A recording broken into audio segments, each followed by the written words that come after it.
Start the streaming. Let's see how I know, right? The flutterbies.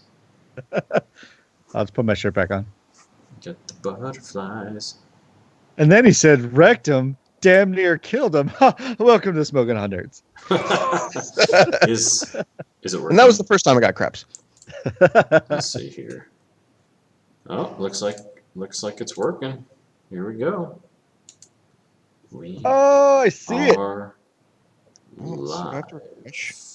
Yes, we are live. Oh, there we go. It's always like that delay thing. Watching it for a second, making sure we're going. Oh, hang on. Oh, got some exterior audio problems. No, I just have the volume on. Well, I just got the delay, Nick, and I was like, Nick, you're doing that joke again? Why? Oh, wait. Why are you Don't waste it. It's a good one. Don't worry. The fifth time, it's finally funny. So yeah, we got to run through it a couple times. You're gonna make a great dad someday, or at the very least, a great uncle. Finger guns everywhere. So, first things first, for this episode, welcome to the Smoking Hot Nerds. This is our first official live broadcast. We tried it last week just because I wanted to test it out and see how well it worked out, and I think it worked. So, we're going live for the reels right now.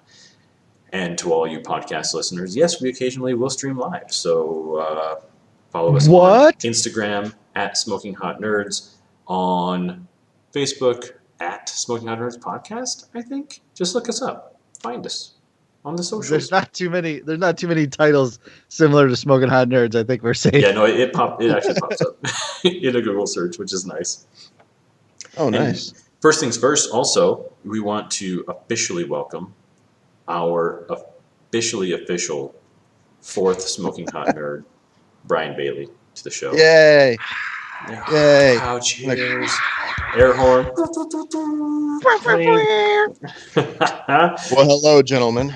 Last week was actually Brian's first episode as an official nerd, but we were too excited to get into the show that we just didn't even mention it. So, how do you feel to be an officially knighted nerd?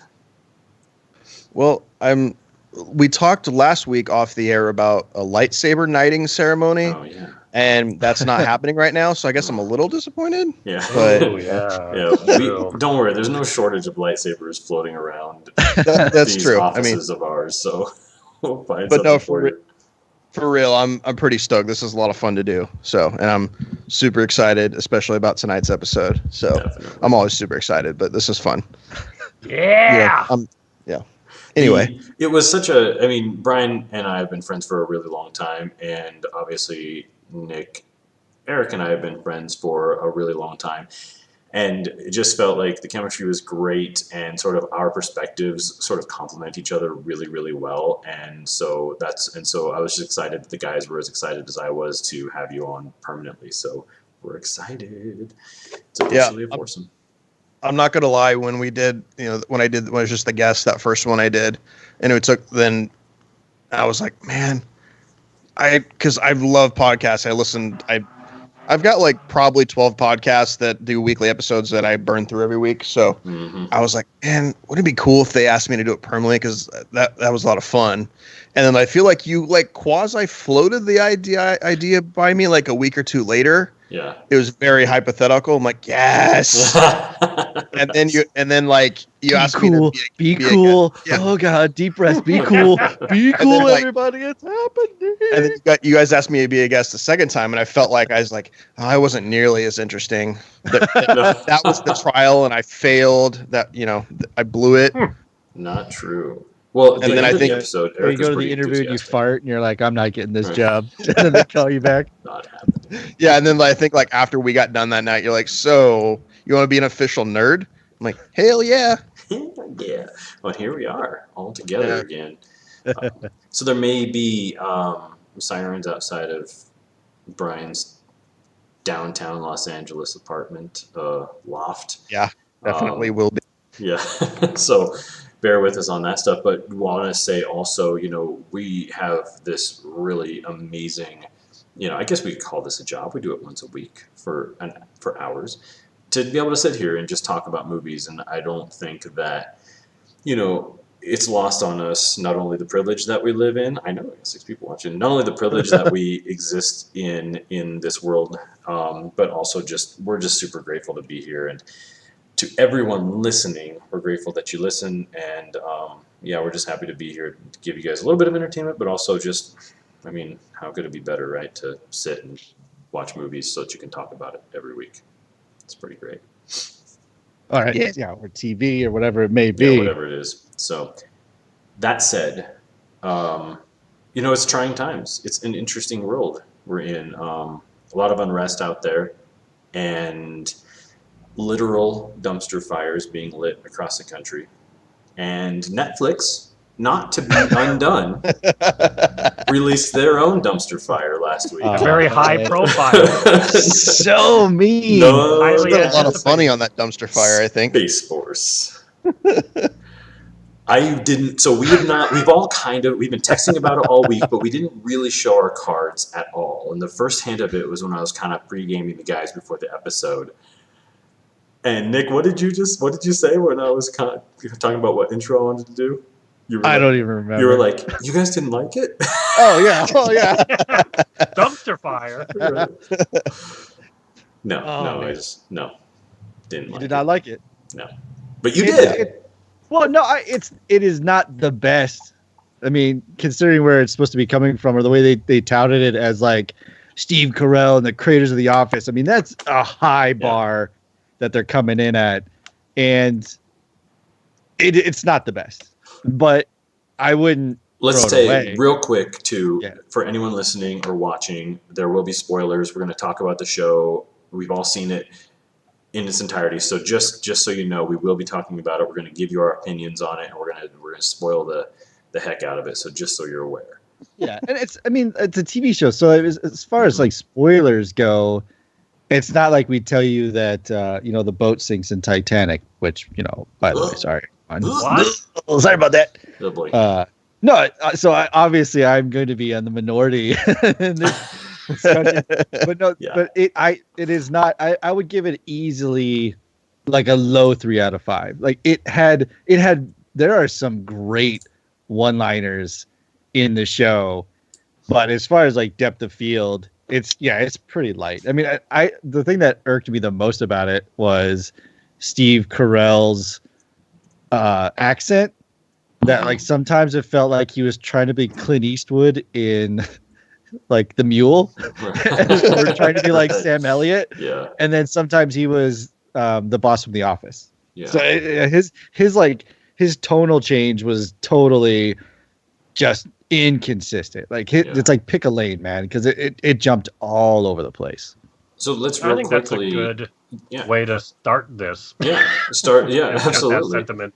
I just want to give a quick rundown. So the basic premise is Fairly timely, and it's that the Air Force is creating a new branch of the Space Force called the Space Force, which the Space Command was the sort of the branch that handled space within the Air Force for a long time. Steve Carell plays a 3-star general who becomes a 4-star general, hence a member of the Joint Chiefs, and is appointed the first general of Space Force. And so that's where we pick up the story of Space Force, and it's literally what's happening now. We have an actual Space Force now, and it's no longer, well, it still is, I think, from what I've read, still technically Air Force, but it is its own branch now as well. I guess kind of like how the movies are technically try getting a made. budget passed for an entire new division. Mm-hmm. Yeah. So as we were saying, 10 episodes, and Eric, you feel, I think, the same way the rest of us, well, a little bit do, is that it was quite scattered. Yes, very scattered. Tonally, very scattered. Yeah, mostly tonally. Even characters. Yeah. Pretty much everything about it was pretty. I think not only scattered, but I think had a hard time knowing what it wanted to do, where it needed to go, what direction it needed to go in. I think it wanted to be a lot of things without being too much of any one thing. Yeah, for sure. To put it kindly. Yeah. Yeah. Well, it's a good good thing you brought up, Nico, was that the way that I saw the trailer, which the trailer I only saw on Netflix, and then I think it popped up on YouTube, was from the guys who brought you The Office.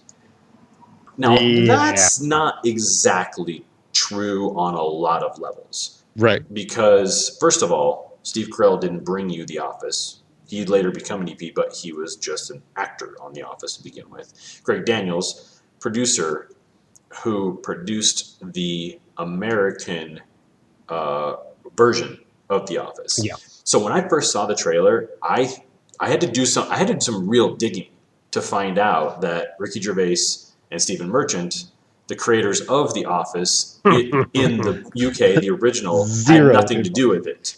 So now I'm like, okay, what's going on? Created by Greg Daniels and Steve Carell. And I was just like, yeah, okay, that's a stretch, a reach, and I hope Merchant and Gervais got paid just so that they could say The Office. The Office, you know what I mean? Mm-hmm. So that was not rights. Even American, just The Office. Yeah. So I think that was our first bait and switch. Mm-hmm. Where were you at on it, Brian? Where to start? I'm going to open my notes, by the way. To be honest with you, now lie to me. I think the show was a resounding success in every way possible. If they were basically just trying to show and emulate how much of a shit show I assume the actual Space Force that was commissioned by our Commander-in-Chief, Donald Trump, the orange one, then they hit the nail on the effing head. Because what a piece of crap. Like, oh my God. I mean, just getting started, folks. Yeah, and by the way, Steve Carell, Greg Daniels, I realize that you guys made this show, and I know you're listening right now, and you're going to be really mad at me, but I just want to say I'm sorry. When I come beg for a job, please hire me. Anyway, enough of that. Disclaimer aside. Well, Brian, the thing is, though, like, to be honest, and this is the thing I thought at episode 3 and through the rest of the show, was that those two should be ashamed of themselves. Yeah. Honestly. The level of creativity that those two could have created together, and this is what they gave us, they should be ashamed of themselves. Yeah, it's like, and they went out and like got some like really good talent, like like John Malkovich. Yeah, John Malkovich. Like they got Johnny O. Yang. Like I don't know if you guys watch Silicon Valley, but he was hysterical in that show. Amazing on that show. Granted, he played it much more straight and not stereotyped, but still, the guy's funny. Mm-hmm. You know, like they had all these side characters that I think they were like, guys, we're making a show called Space Force. Let's get all our friends to be in it. Okay, so we've got 20 actors. What are we going to do with like these 10 over here? Like Roy Wood Jr., Fred Willard, complete waste. Mm-hmm. And that could have been super funny. Like some of it was, but like, let's see, what else? I mean, like Lisa Kudrow. Why is she in prison? But anyway, okay, I'm getting ahead of myself. They didn't want to have her too prominent. Yeah. Money. We'll get there for sure. Yeah. But it's like, basically, this is what I thought of the show. The show was a poorly executed version of Veep. You know, they were trying to do a political satire show, I feel like, but they wrote very poor workplace comedy jokes. Yeah. Right. That didn't work at all. Mm-hmm. Like the characters were all over the map. Or what is here? I feel like Steve Carell's character flip-flopped between playing it straight, sensible guy, and then but sometimes he was like this bumbling idiot that was driven by duty, you know, come hell or high water. It's like, oh, we're gonna launch this rocket and it costs all this money and it's gonna explode. Doesn't matter, it's an order, we're doing it. Right. You know, and like some of the jokes were like, I have this notes. I call it's section 1-off. It's just like stuff that's like, huh? Steve Carell singing and dancing that they did like 2 or 3 times. Was that supposed to be a coping mechanism? Yes. What the hell was that? The guard who like starts hitting on Aaron, Steve Carell's character's daughter. Who the hell made that character choice the way he talked? Mm-hmm. It wasn't funny. It was just bad acting. Like the Russian spy character that was in the first 2 episodes that like, you know, the president who I assume they're saying was Trump texted, like, show that guy all the, you know, top secret, you know, The cool technical stuff. Yeah, cool tech stuff. Yeah. And then like drove the daughter home once, tried to come in. She's like, no, you can't. And then that guy was basically gone after that. I mean, Roy Wood Jr., that dude's hilarious. And like, he did nothing. He just pops up a couple of times randomly. Wait, which actor is he? He's He's the, on the Daily Show. yeah, he's on the He's one Daily of the Show. correspondents. Or did he play the guy who's always on his phone talking to the dry cleaner? No, No. he's the Army guy. He's the one that says that rocket cost 4 middle schools. Oh, gotcha. Yeah, Oh, he's yeah, like when wasted. they wanna use- awesome yeah. opportunity for sure. Yeah. Yeah. And again, why is Lisa Kudrow in prison? Like, I don't know. Let's talk about that. Yeah. I thought we were 3 episodes in. We hadn't found out why she was in prison. 5 episodes in, maybe a conjugal We'll visit. get an answer. Still didn't get an answer. Never got an answer. It does beg the Right. question. And she's in for life too. Like she's Right. in a she's women's 40 to 60 security prison for years is 40 to all that 60 we- years. What? Okay, first of all, what could the wife of a 4-star general do to be put Treason. into prison? Right. Military secrets. Would she? Probably not.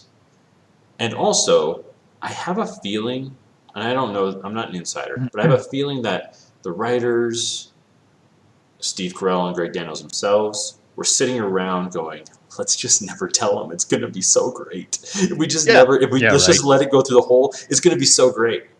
And then, but it wasn't great. It was stupid. Well, and also because like if they think people will be like racking their brains, what was it? And not once was I like, do Nope. I care what it was? Nah, I don't care at Yeah. all. Nope. True. Sure don't care. Because like the thing about, you know, if she had like sold state secrets or something, I can't imagine that they would let him anywhere near her. That's and true. two, They would have stripped his rank and yeah. If a 4-star joint chief wife had stole state secrets, he'd be lucky if he wasn't in jail too. yeah, just- exactly. Even if he had nothing to do with it, like, yeah, his career's definitely over. But anyway, we're talking too logical here. But Well, yeah, no, it's a weird mechanism because it doesn't do anything to the story. Right. Like other than like they give her the first episode where she's definitely this highbrow Washington D.C. insider, wants to live the ivory life or whatever, and then finds out she moves to Missile Silo, Colorado, Mhm. and then it's like, okay, I get that but then just tossing her in jail, it's like it doesn't serve any purpose whatsoever. Even like the kick-ins with the conjugal visit stuff, or like why the daughter is so angsty, which that's something we'll definitely circle back on. Mhm. That's my pet peeve in some movies and shows is a kid thing. But anyway, but yeah, her whole role is literally meaningless. yeah, Like she could have just divorced him when they moved to Colorado and called it a day. Mhm. Like that character brings nothing. Nope. Well, especially Mhm. what they do with it. Like Yeah. when, like at that very beginning, we go, oh, she has to move to Colorado, and she's just like weeping while he's like, well, okay, I've been It's given the this job, thing out yeah. of the blue. Let's go Mhm. do it. And Yeah. she's crying. And then like the cut to next time you see her, she's in prison. Her roots are growing out. Yeah. I laughed at that, Right. but Sure. then 'Cause it's Yeah. like a didn't nice do touch. anything with it. But that's the thing. It was. I think that's the theme of Space Force. The show is just missed opportunity. Much like talking about the Army, the actor playing the Army thing. Such a capable, funny, and well played character by a fantastic actor, and it's just a missed opportunity for a cool Yeah. inter-branch relationship. And then same thing. That was so like that was the thing. Like the first 5 minutes of the show, I was smiling and I was excited because it Mhm. was Yeah. great. Because you had this really cool camera stuff, those kind of goofy like a little too wide super close up, and he's having the argument with the guy from the Americans, and he's just like, take a look at my shoulder, it's another 5-star. I was like, okay, we're gonna like do like a little satire thing here. It's gonna be a little on the nose, but it's gonna be good. And they're making fun of the Coast Guard, and they're doing some insidey stuff. I'm like, okay, I'm seeing like this is going somewhere. And then he says, hey, we're moving to Colorado, and she starts crying. I was like, wow, it tells us something about their relationship. I'm loving this. Yeah. And then that was it. That was the last time that I thought anything was good. Because that would have been so interesting, is this wife life that she was looking forward to in D.C. as a Joint Chiefs of Staff, wife. That would have been a great struggle for them at home.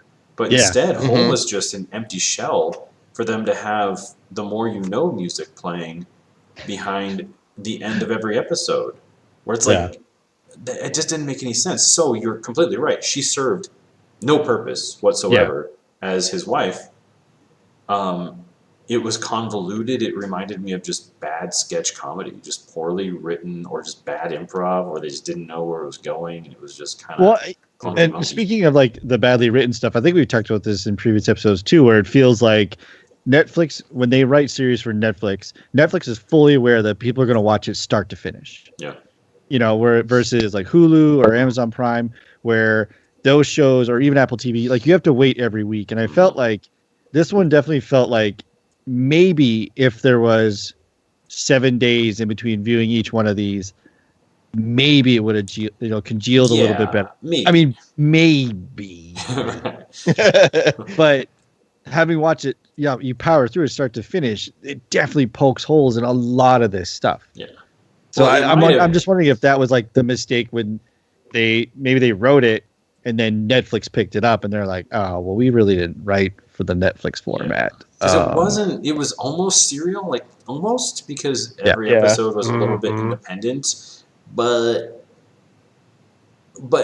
so much so that you've got this weird BB gun war, and then the next episode they're literally flying to the moon, and I was like, what? Yeah. When did everybody become astronauts?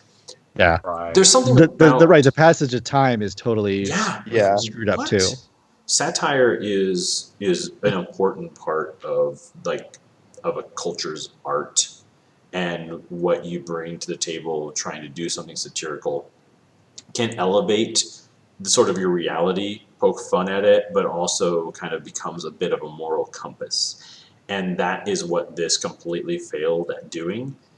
I have absolutely no interest in watching grown men act like rival football players, from across town or something. Yeah. And that's what most of the male behavior in the show was just no semblance of how people really talk to each other at all. Well, especially I think a view of that level. Generals, 4-star generals, and like they're just these like meathead idiots that are just jocks, and it's like they were painted with the broadest brush, the broadest stroke possible. Even Steve Carell, and I think that's what we're talking about. And the biggest thing for me with him is just like, why does he come off like an idiot sometimes? Like, this guy should be incredibly capable. He should be the straight man, straight 100%. up.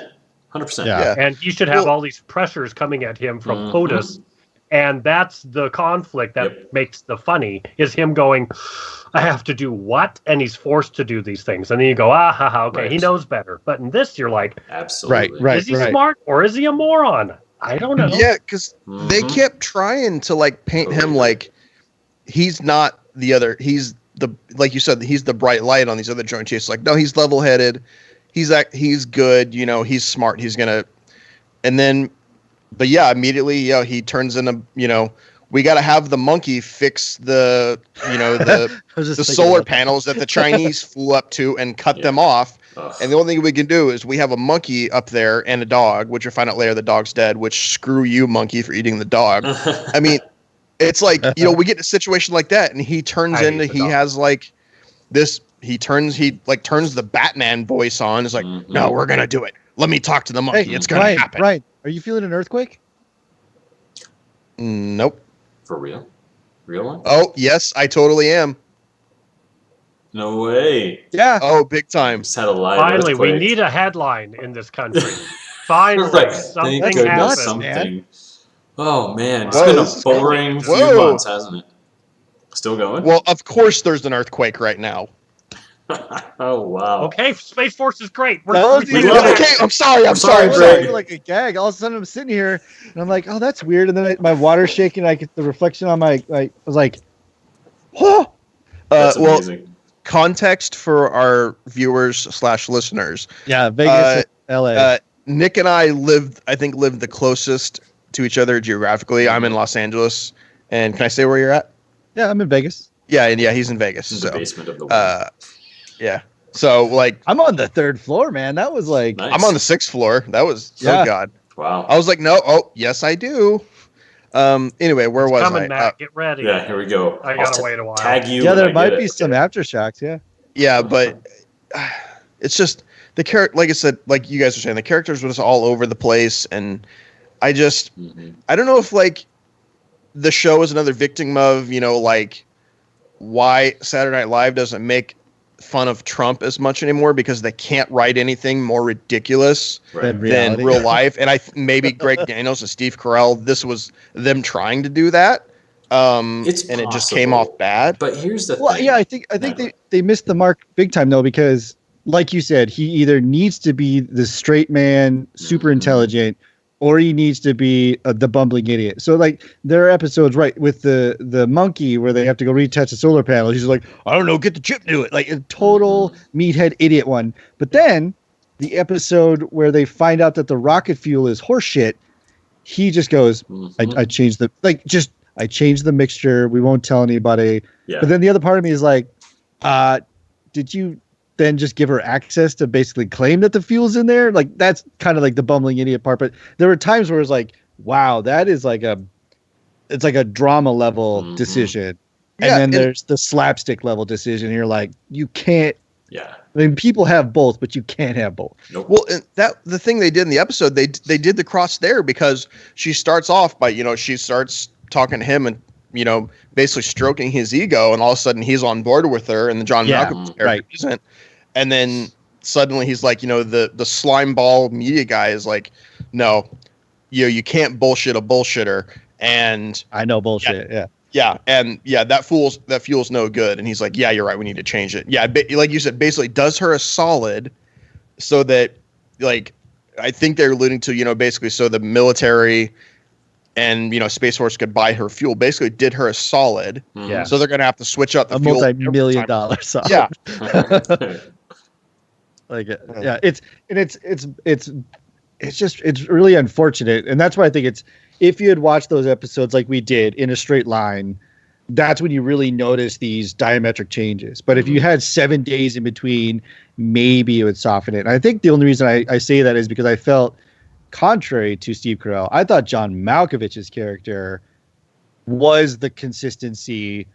I mean, he had overreactions, but not irrational overreactions. This is like this guy's scientific life work, and they're just kind of playing willy-nilly with it. And then even like the really great stuff like when he's at the budget briefing and Steve Carell is doing the knock knock joke, which was kind of funny, or tap tap or whatever. That was funny, but then it was in character for John Malkovich to wait, and then he would decide, now I'm going to jump in and save this.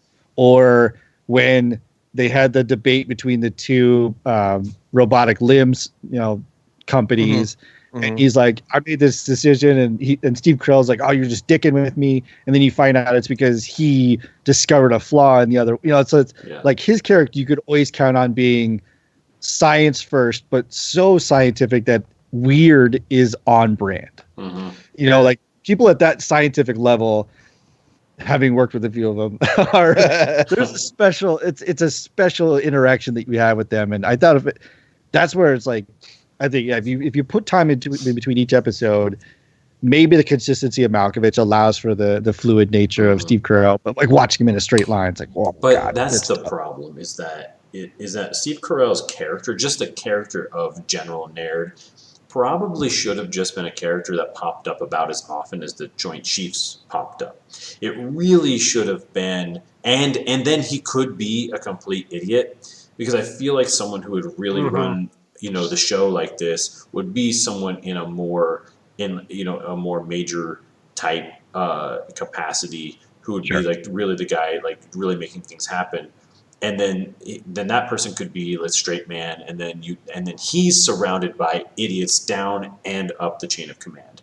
Then you're kind of playing with something, because you can't have a room full of idiots. I think that I'll talk about a few of the other bright spots, but one of the bright spots in the show is Ben Schwartz. I think Ben Schwartz is one of the funniest dudes like on TV, hands down. If you've never seen any of his stuff that he did for College Humor, it's hysterical, and he's so funny. But he needed to be just like one of maybe a couple of wackadoodle characters in amongst kind of everybody with flaws, but nobody's super over the top. And so he was great. But the thing is, like you said, Nick, you can't have it both ways. You've got a character in the general, played by Steve Carell, who on the one hand has this speech about taking an orange to the moon, and how yes, it costs a ton of money to send an orange to the moon, but I want my astronauts to have just a taste of the Earth when they get up there, and it's worth it. And then on the other hand, this absurd discussion about monkeys eating babies and diarrhea and just all kinds of nonsense. And I'm just like, you cannot do that. Like, that's just not okay. Right. Not with that same character. You can have all that happen, but again, you have to push that wacky crap at the straight man, and the straight man has to go, I'm forced to deal with this. I have to talk to the monkey because I'm being ordered by either my boss or POTUS to talk to the monkey. We want all here. I'm with the scientists. We want to use the solar sail or whatever. But nope, we got to do this other thing instead of him being the catalyst for the stupid. And that's it. That's all. No, totally. It's like bring in that pressure from the administration going, you get to run things, but we're going to go ahead and throw this person in and they're going to oversee everything. And who is that person? Some idiot that gave me money in my campaign. Right. Well, so that's your boss. Deal with it. Or it could have just been coming directly from POTUS, they were calling it. It's just like, they had that phone that was another missed opportunity where that could have been funny, where he got text 2 or 3 times from POTUS. It's like he could have kept getting text. Use the monkey. Don't use the solar cells. Use the damn monkey. We like the monkey idea. Go with the monkey. And then, the monkey's been tweeted.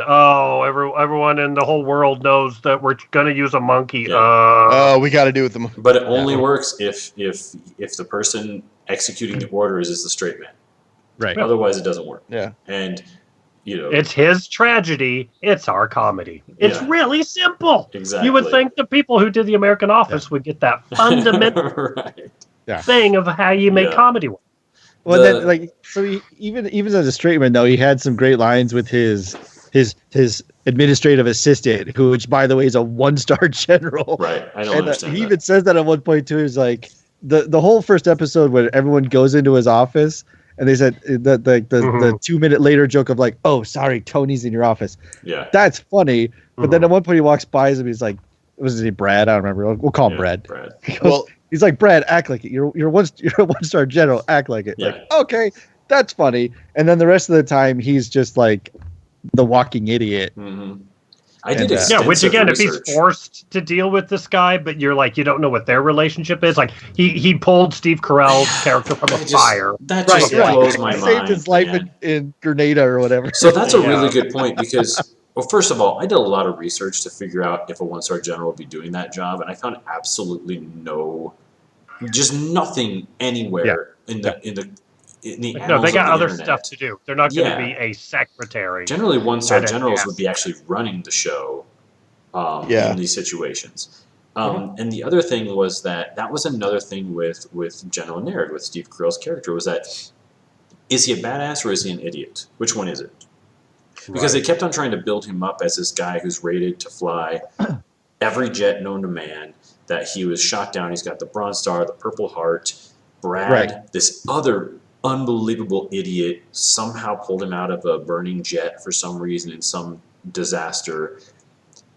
It was almost as if they wanted it to have heart, but they forced the heart so hard down our throats that I didn't want to eat it. I was like, yeah, I don't. Yeah. Because I didn't care about the characters. There was nothing What? about them that made them appealing to me. And I wonder too if maybe now that you say all this stuff, I wonder if the reason that we're getting hung up on is because of some of the logistics of military structure. And I'm wondering if what if this show was called Space Force, but it was really all the characters were like part of a private contracting firm. Instead of being military, Even that it was alone, sure. right. It's like boss, like so you could literally have an administrative assistant do administrative assistant type stuff. You could have project managers, but not be like, oh, you're a captain. You definitely know better than this. Like maybe that was where this really does. Like you strip rank from it. You have somebody come in who is, because let's be honest with this too. A 4-star general does not work in the office of the place that he, like I think about like my current thing. The CEO and president do operate in the building, but they don't walk around my cube and go, hey man, like they don't that's just lead not a thing. your BB gun assaults? Exactly. Sure? That's the thing. It's like it's Against another 4-star general. yeah, the ranking Another system, Joint Chief. maybe that's how this show does get saved. It's like you strip the rank part out and you make it a private firm that has been contracted to do Space Force. And then I think it holds a little bit better water because Oh, sure. because then you're looking, like you said, because it doesn't make like this whole thing. And when they go to the moon, it makes everything trivial. And you're like, no, this needs to be giant. This needs to feel huge. Yeah. Like, don't do this if you can't commit to it. Yeah. And I think it's like they got in too deep and went, oh, wait, we're just doing a comedy and we don't have all the budget in the world. And we just wrote that people are going to the moon. Yeah. Well, so missed opportunity also in that respect is so Michael Hitchcock, who is one of my favorite comedy characters. He's in all of, everything that Christopher Guest has made, and he's just hysterical. And this character they gave him in the lunar colony, he was the sculptor. the sculptor, the penis sculptor guy. Yeah. That's very funny. By the way. Right. So missed opportunity because the character wasn't interesting, gave him nothing to do. And then suddenly we find out 2 episodes later that John Malkovich's character is in love with him or in a relationship with him. Yeah. But we never see him again. We don't have... Right. He's not in anything else. They're not together. So there was no payoff. Suddenly it was just... Right. Oh, so the whole point of this scene was just to embarrass Malkovich's character?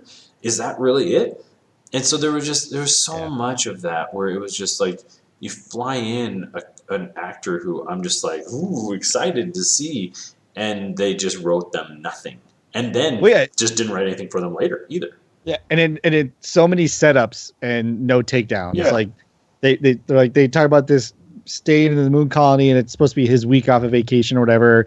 The running gag of cleaning up any ants and stuff like that. Like, what ants? There's no ants on the moon. Like, meh. But yeah, they create this setup. You're like, great, more, and they're like, no, moving on. Yeah, just kidding. They're like, and then even like if you want to do like the shame on you type thing, it's like, so you basically brought up that your chief scientist is gay and you shamed him publicly by broadcasting this video. Yeah. Is there an apology in there somewhere, or are you just gonna like let this episode slide? Like, why?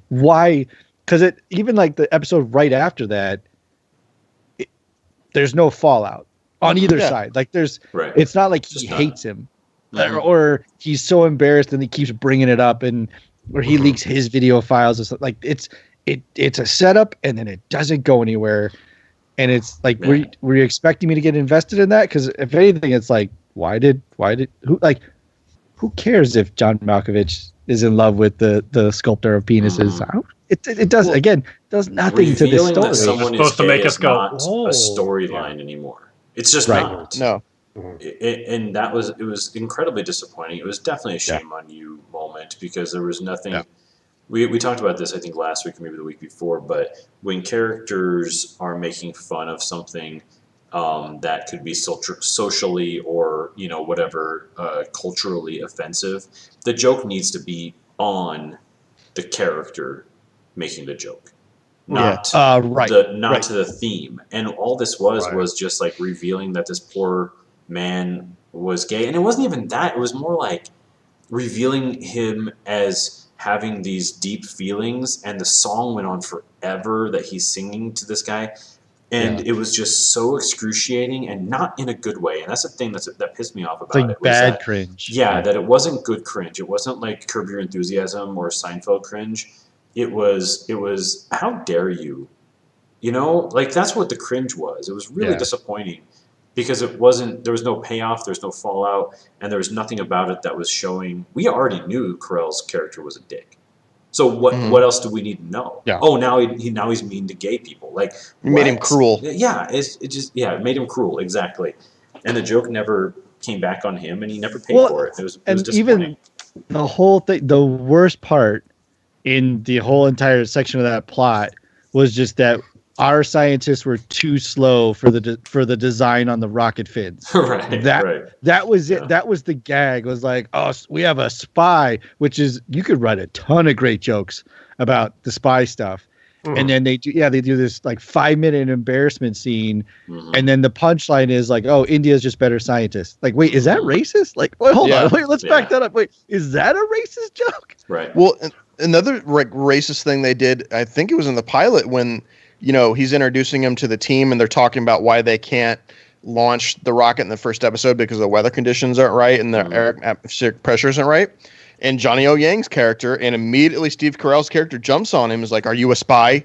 You know, obviously because he's Chinese. Right. You know, it just turned me off immediately. And then like they make the jokes about how, you know, he's not Korean when him and the female pilot are driving somewhere, you know. After she gets her eye surgery. Yeah. And the other thing I felt like, you know, we were talking about the male relationships and everything, and most of it was just, like football players from rival, you know, schools just, you know, talking shit back and forth the whole time.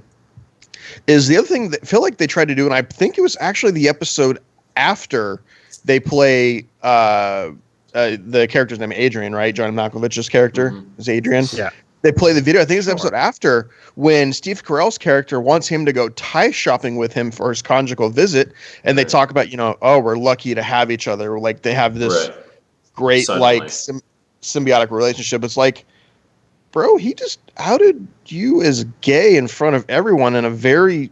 Yeah, all of your peers, co-workers, and probably the world, because it's a government agency, which means that's all public domain.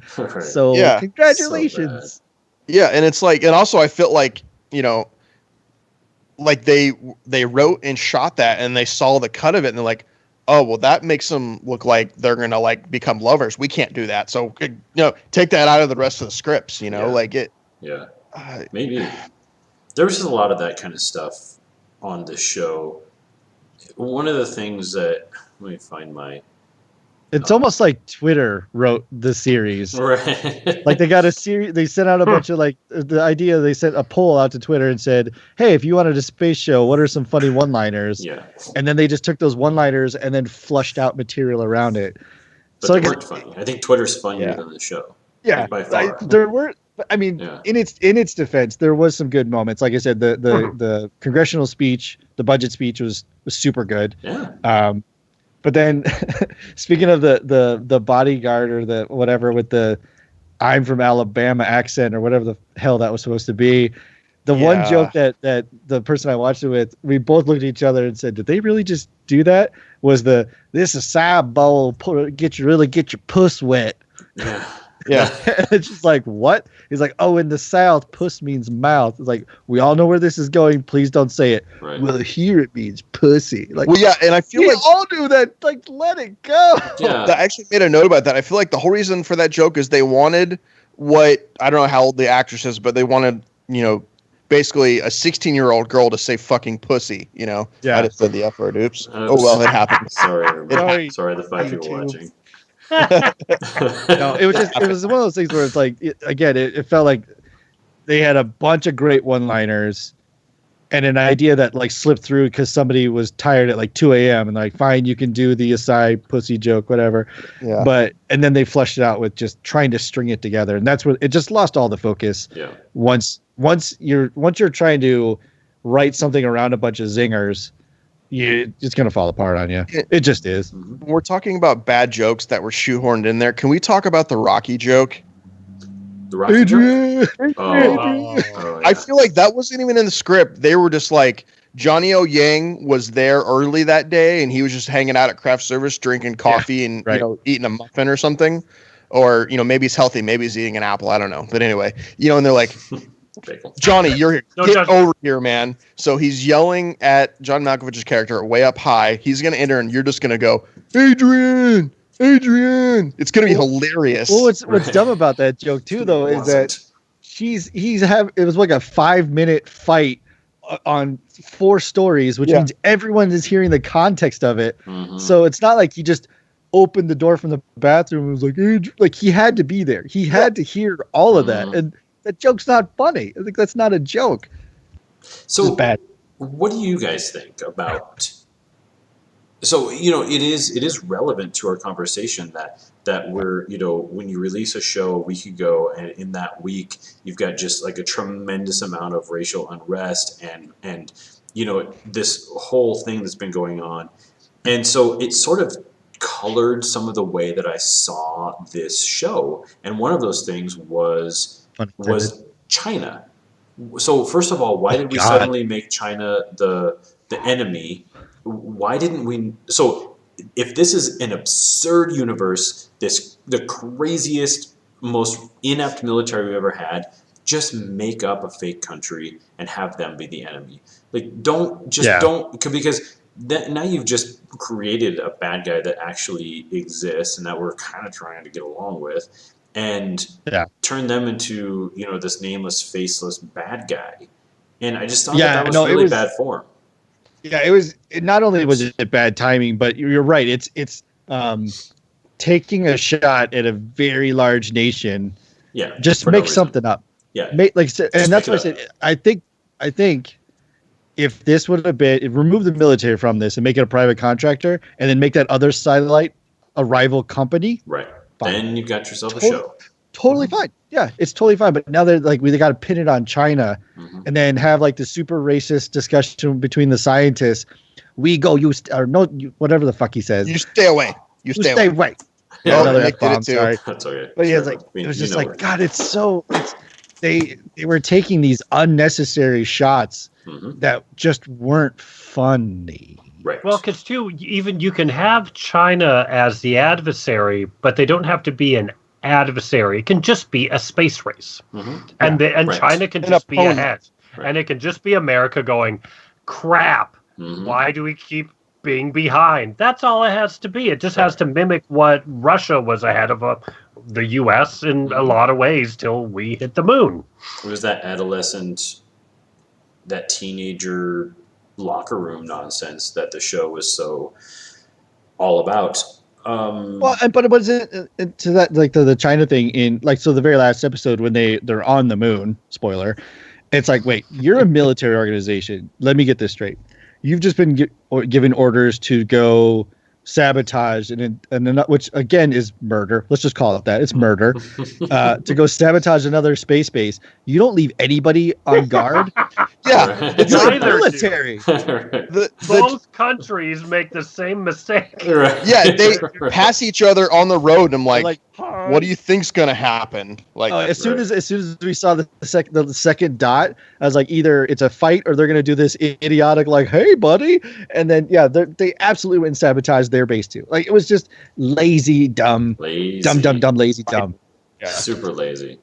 Especially when we had it looked like that little the Chinese buggy had 3 dudes in it, and we had 2 vehicles. Like you're telling me you can't have 4 people just stay, especially when 2 of those guys were kind of we're the stupid privates. Like keep the privates on guard duty. Right. You're a military organization. You're not going to just abandon, especially when it's not like you can just hop a ride home. Yeah. You're on the moon, man. But also, did they send anyone who was qualified to the moon? I don't think so. Nope. The captain, but she wasn't even an astronaut yet. The most qualified. Well, Yeah. no, but Most qualified. That's the thing too. Is I think there was a passage of time that just wasn't kept There consistent. must have I been guess because they That's- planted the seed that she wants to be an astronaut, and then 2 episodes I just later. banged the whole thing out in one night. So it's Yeah. like Same, I same. don't Yeah. know No, what same. episode. Yeah. I hate to give them All any of a sudden credit. she's the Now she I has hate- one. I hate to give them any credit, but I think the one thing where they got away with that a little bit is the whole joke was like, crap, China's there now, and we're supposed to launch in Accelerate, 4 yeah. years. Okay, so Sure. we got to go by Friday. She was applying to be an astronaut, and we need astronauts, so yeah, she'll do. Like, But again, this gets into the whole like NASA doesn't exist in this world. Right. Like there Yeah, haven't that's true. been Yeah, people right, that right, are right. that have already been to space. Mhm. Like you can And they're tell me already they're gonna send military, all new usually people. too. Yeah, the whole thing. You're just like you guys got to make this a little more grounded. Mhm. Like where there's here and there they try and ground the show. I think that's another tonal issue in general. And then the paintball episode, there's certain things that are just no grounding at all. Right. And you're like, I don't know what the heck Well, I'm supposed to be the- looking at. Yeah. The fun part about the paintball episode, which so the command he gave him is to print screen anyway. But the other thing too is it's like it was just legs, right? It was just legs. Like that was Yeah. half the joke, is that these guys were falling down and their legs were like kicking and stuff.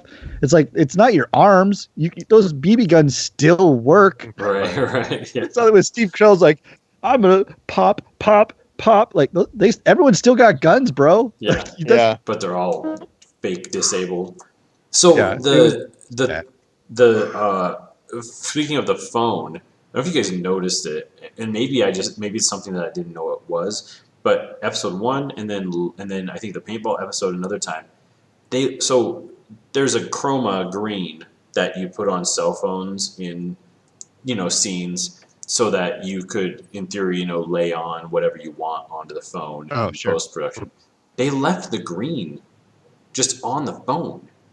And Did they really? I didn't catch Like in that. the didn't see wide it. shots. Yeah. So the episode. So this first scene where Ben Schwartz's character hands Carell the phone to read the tweet from Wendy's or whatever, and it's the Oh. green, and I was like, huh? So I went back and I like, sure it was, and then later when they're at the paintball and John Malkovich pulls his out, it's the green screen, and he does his thing, and then the next scene is an actual phone front. Oh man. I was just like, how did you guys miss It's an this? analogy for this show. Yeah, right. Yeah, rush it to market. Forget your comps. Maybe just like at some point once Netflix had seen cuts of all 10 episodes, and they were like, this is terrible, but we have spent money on it, so we're just gonna put it out. We've got names in it, we've already advertised it, we got to put it out, but it's done. Don't spend any more money. Right. It doesn't matter. Yeah, it's done. Yeah. Does not do. Right, probably. Clip the They're budget. like, we know where this is going. We've already got an 18-year. So his daughter's in high school, right? Yeah, she's like Yeah. 16 or something. And then she's getting hit on by like guys who are in the military. I was Yeah. very confused by that. Not confused by it, grossed out by it Well, mostly. Matt, I was gonna it's say, well, called it's the not like Romeo that's and a Juliet villain. law. Yeah, I don't like it. Yeah, Michael Bacon. borrowing from Michael Bay. So there was that. That's There what was we're that. for. There was that problem. Because I know that they had to have her a certain age so that she had to go with him to Colorado. Like, I get that. But she didn't need to be an object of affection in order for the character to work. She could have been, 14, 12, and just a piece of the home life. Yeah. If you kept Lisa Kudrow in the picture, something like that. Mm-hmm.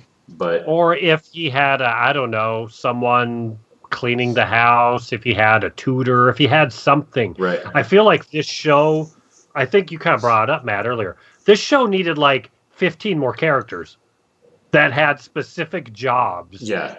This show was so thin character-wise. It's like you're supposed to believe this 4-star general just literally is at has all the responsibilities he has, and then he goes home, and then he helps his daughter with trigonometry. Yeah. Till the sun comes up, At 6 in and the you're just morning. like, what's happening? What? Right. Yeah. Like, this No, guy has so- money, right? I think You they would pay him think. probably. Yeah. I looked it Or up. guys he's got research? people under Yeah. his command that he could be like, Corporal, I Yeah. need you to tutor my kid in trig.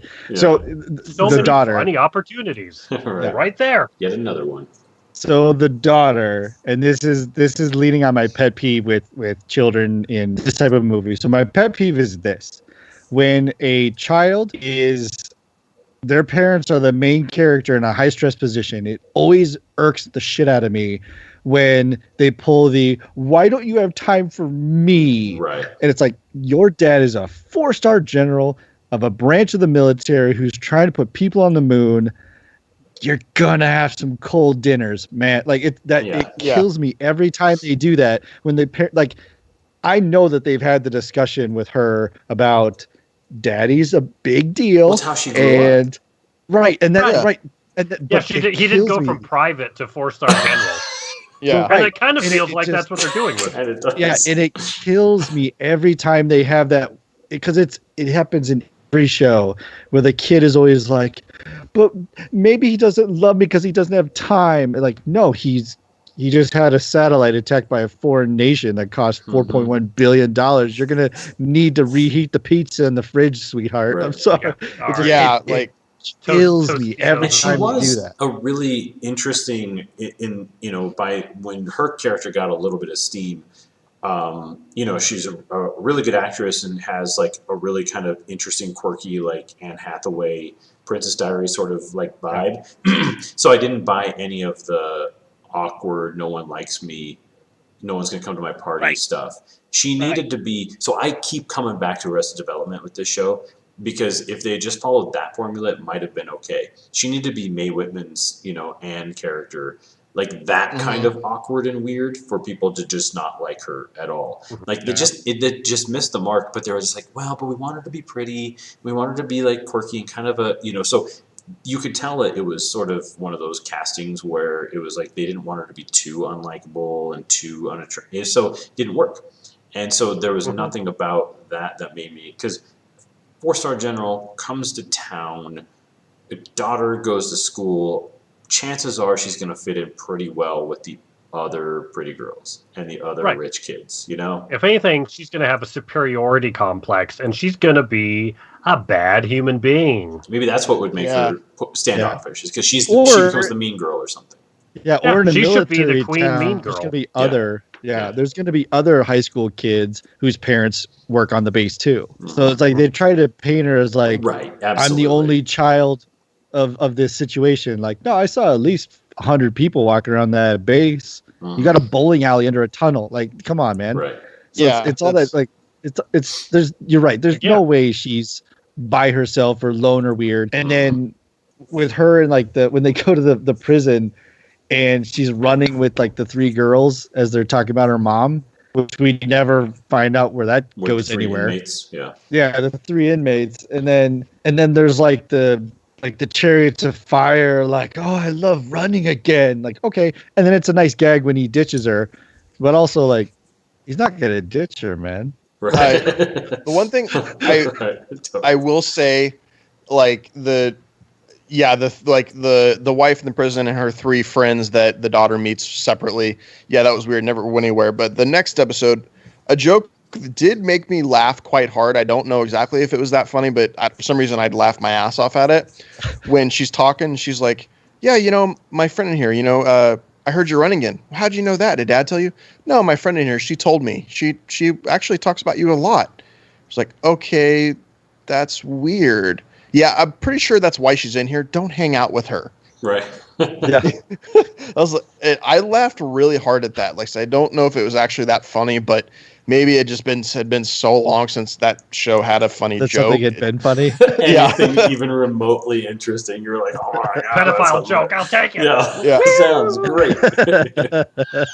Because it was all just so implied the whole time. Yeah. It was actually because there's a little bit of a smart joke too. It was you kind of had to like process a couple steps beyond, and be like, oh, that's actually really funny. There were a couple That's of moments dark, funny. that were funny that didn't that didn't fit in because exactly. they were interesting.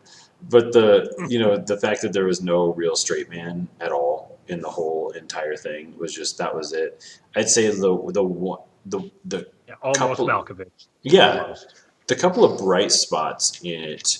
So the reason was because no one was playing a sincere character, Carell included. I'd say as far as the main characters, moments. yeah, Malkovich was pretty sincere, kind of straight manish. So we had that going on, but very few people were playing their characters as real people. And the one person who was the young angry congresswoman. She was phenomenal. She was stellar. She nailed that part. I loved her part in The AOC character. Yeah, it was fantastic. She did such a good job because she was so hardlined about that orange man, and she was just like, what's this? This isn't orange. And she was I'm going to destroy them with this. Yeah, right. She was so good at it and I've seen the thing that they're referencing, which is hilarious because it's like very, very the actual thing where she's complaining about, I forget what it was, something that the military or the government spent way too much money on things, and it was just like, for me, I'm just like, she hadn't learned how corporate America works yet, that we just spend way too much on things on purpose. That's what keeps our economy going. Yeah, and so, because we can't just buy, if you bought everything at the rate that you buy it at Walmart, then no one would have a job. So that's just how it works. And so the scene was 20 jobs. Yeah. So the scene was a fantastic moment for that actress. She's phenomenal. I hope she shows up more. The other bright spot in the whole thing, the only sincere thing, was Captain Ali. Thankfully we had a young black woman in a really prominent role, which, considering, even this week's events, was relieving for me to see. And to see that she was a fantastic actress and that she was killing the role and she was a straight character. Yeah, that's true. But just surrounded by so much nonsense, you couldn't really get much from her character because the noise was so loud around her. I was hoping for a development in the relationship between her and Steve Carell's character, because it's kind of like they were setting that up. Yeah, they're setting it up that this is this is basically his chauffeur, right? So this is the girl that's another setup. Yeah, and then they walked it off. Yeah, the first well, they do the callback in like episode 8 or whatever, where in episode 1 she refuses to land wherever. Right. And he says, "Thin ice, Captain, thin ice." And then later on, they do the reverse where she says, "Thin ice, General." That callback. But then, right, you've got a perfect opportunity if he has to take the helicopter, is to have that like helicopter, like the pilot passenger banter type stuff. But then after that episode, he just flies himself everywhere. Right. Yeah. So you're like, oh, it was such a rough way to speaking of Clint Eastwood, I thought it was going to be sort of a Gran Torino, I'm angry at you, I don't like you, and then they start to figure each other out. Right. And then it was going to become a mentor-mentee relationship. That was my great hope. That would have been good writing. Well, yeah, that's the thing. Like, why am I? And it's the thing. I would never say that I'm even worthy of writing a show like this or something. But just to think that some random dude in the middle of effing nowhere is sitting on his couch watching this show, going, I was really hoping for a mentor-mentee relationship, but that didn't happen. Again, Greg Daniels and Steve Carell, you should be ashamed of yourselves. You just wasted every opportunity on this show. And I don't know if they just didn't have time, like if they just rushed it. Like, that's my big wondering, and I guess that's maybe trying to give them credit, is that it was just all over, just rushed. Just like, let's bang out some scripts, let's shoot this thing because Space Force is a funny idea, and before it gets too far into reality, let's just put it out a show. That's totally how I felt. We need a June lineup for Netflix. Yeah. But it was we know we're getting a Space Force. We need to write this show as fast as possible and get it out there. How are we going to make it more ridiculous than what's really going on? We're just gonna, and they just fire it out. And one thing at the very beginning, I thought, okay, good. This is going to be a show that's going to find its humor in its world, appropriately. Yeah. Where I think I've complained about the Orville, where I feel like at least the star of the Orville, I didn't continue with it. But it was like It was Star Trek Next Generation with some fart jokes just thrown on top, very lazily. Right. The jokes had nothing to do with that world. Yeah. So this, I went, okay, at least they're going to try and find humor within this world appropriately. And then, by the end, I'm just like, they didn't even find any of the humor that was right there. Like, there's so much to mine. Space Force, all of these things that are real, the POTUS, all the potential they have, and the realities, and the realities for humor. They had no scrubbed missions. Like, they should have been trying to go to the moon for like 4 episodes. It's scrubbed again. And Steve Carell's going nuts because they keep having to scrub. Because you don't just launch because you go, we got 6 hours. Let's put somebody in the air. That's the last thing you do. So just, all of these, again, it's just potential. Potential being lost. Exactly. On the end, we'll get to the end. We'll get there. Just don't. I always come back to Arrested Development. Okay, 2 things: Arrested Development and Archer. And I guess you can throw in Veep because if we want to talk like a political satire, those are 3 shows where everyone just had their role and the comedy existed within the world, and it was okay. Arrested Development had some really what we would consider sort of offensive, racist, and also homophobic jokes. But the thing that worked about it, and not to say that we should be doing that anyways, but just to say, is because the joke was on the person who was telling the joke, and that's why it made it interesting and funny. It was right after they had an episode that came out really soon after Kanye hijacked Mike Myers on that. I think it was Hurricane Katrina relief, and he said, Kanye jumps in the mic and he's like, George Bush doesn't care about black people, and it was this whole tirade. And so later in the season, Job has a puppet that has a shirt that says George Bush doesn't care about black puppets, and it was done in this way that was somehow pro, it made you feel like they were actually making fun of racists by having a racist kind of character. And I know that sounds completely convoluted, but that's the brilliance of satire, is that satire has a way of saying racism is the worst and this is not okay. Look, we're going to create this punching bag character on our show to show you how bad it is. Space Force was the opposite. Space Force was just their characters were just mean, like you said, Brian. They were just cruel. To help people out that are listening, one of the mechanisms that Archer in particular uses is they will make something racist or sexist or homophobic or whatever, but their key to the joke is saying phrasing or face phrasing. Like, that's what they do, and that's what you're saying exactly. Is they're not making light of the topic. Right. It's making fun of the person who brought up the topic. They're drawing attention to the and there's always that someone exists. right there, usually, and sometimes it's Archer, surprisingly. Usually it's other characters that are going, whoa, what? Yeah. Oh, yeah, and that too, right, and that so too. They always address. You know how the writers are coming at it. At the end of the day, you just want to go, okay, this show knows what it's saying, and it's on the right side of history. Whatever you want to think. Because just making a show about how bad the politics of our current administration are isn't enough to say something about it. It's very similar to going into a middle of a trailer park and yelling at the top of your lungs that tornadoes are bad. You just stare at the person and be like, well, yeah, I know, but this is kind of where I just have to live. That it's nonsensical to just complain about something we're already fully aware of and then make a TV show out of it. That doesn't make any sense. Yeah. It was. Yeah, that's basically the perfect reaction.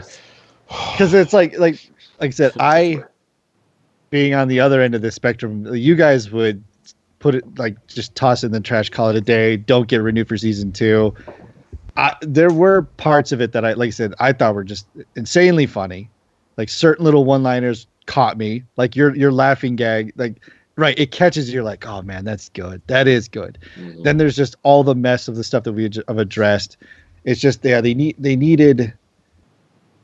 I think we figured out what they need to take out of it. If we want to write season 2, I think we could go into this because I think we were talking about doing this too, but I think we uncovered it. Like take out the military component of this completely. Mm-hmm. Like have season 1 be the military fail, if you want to call it that.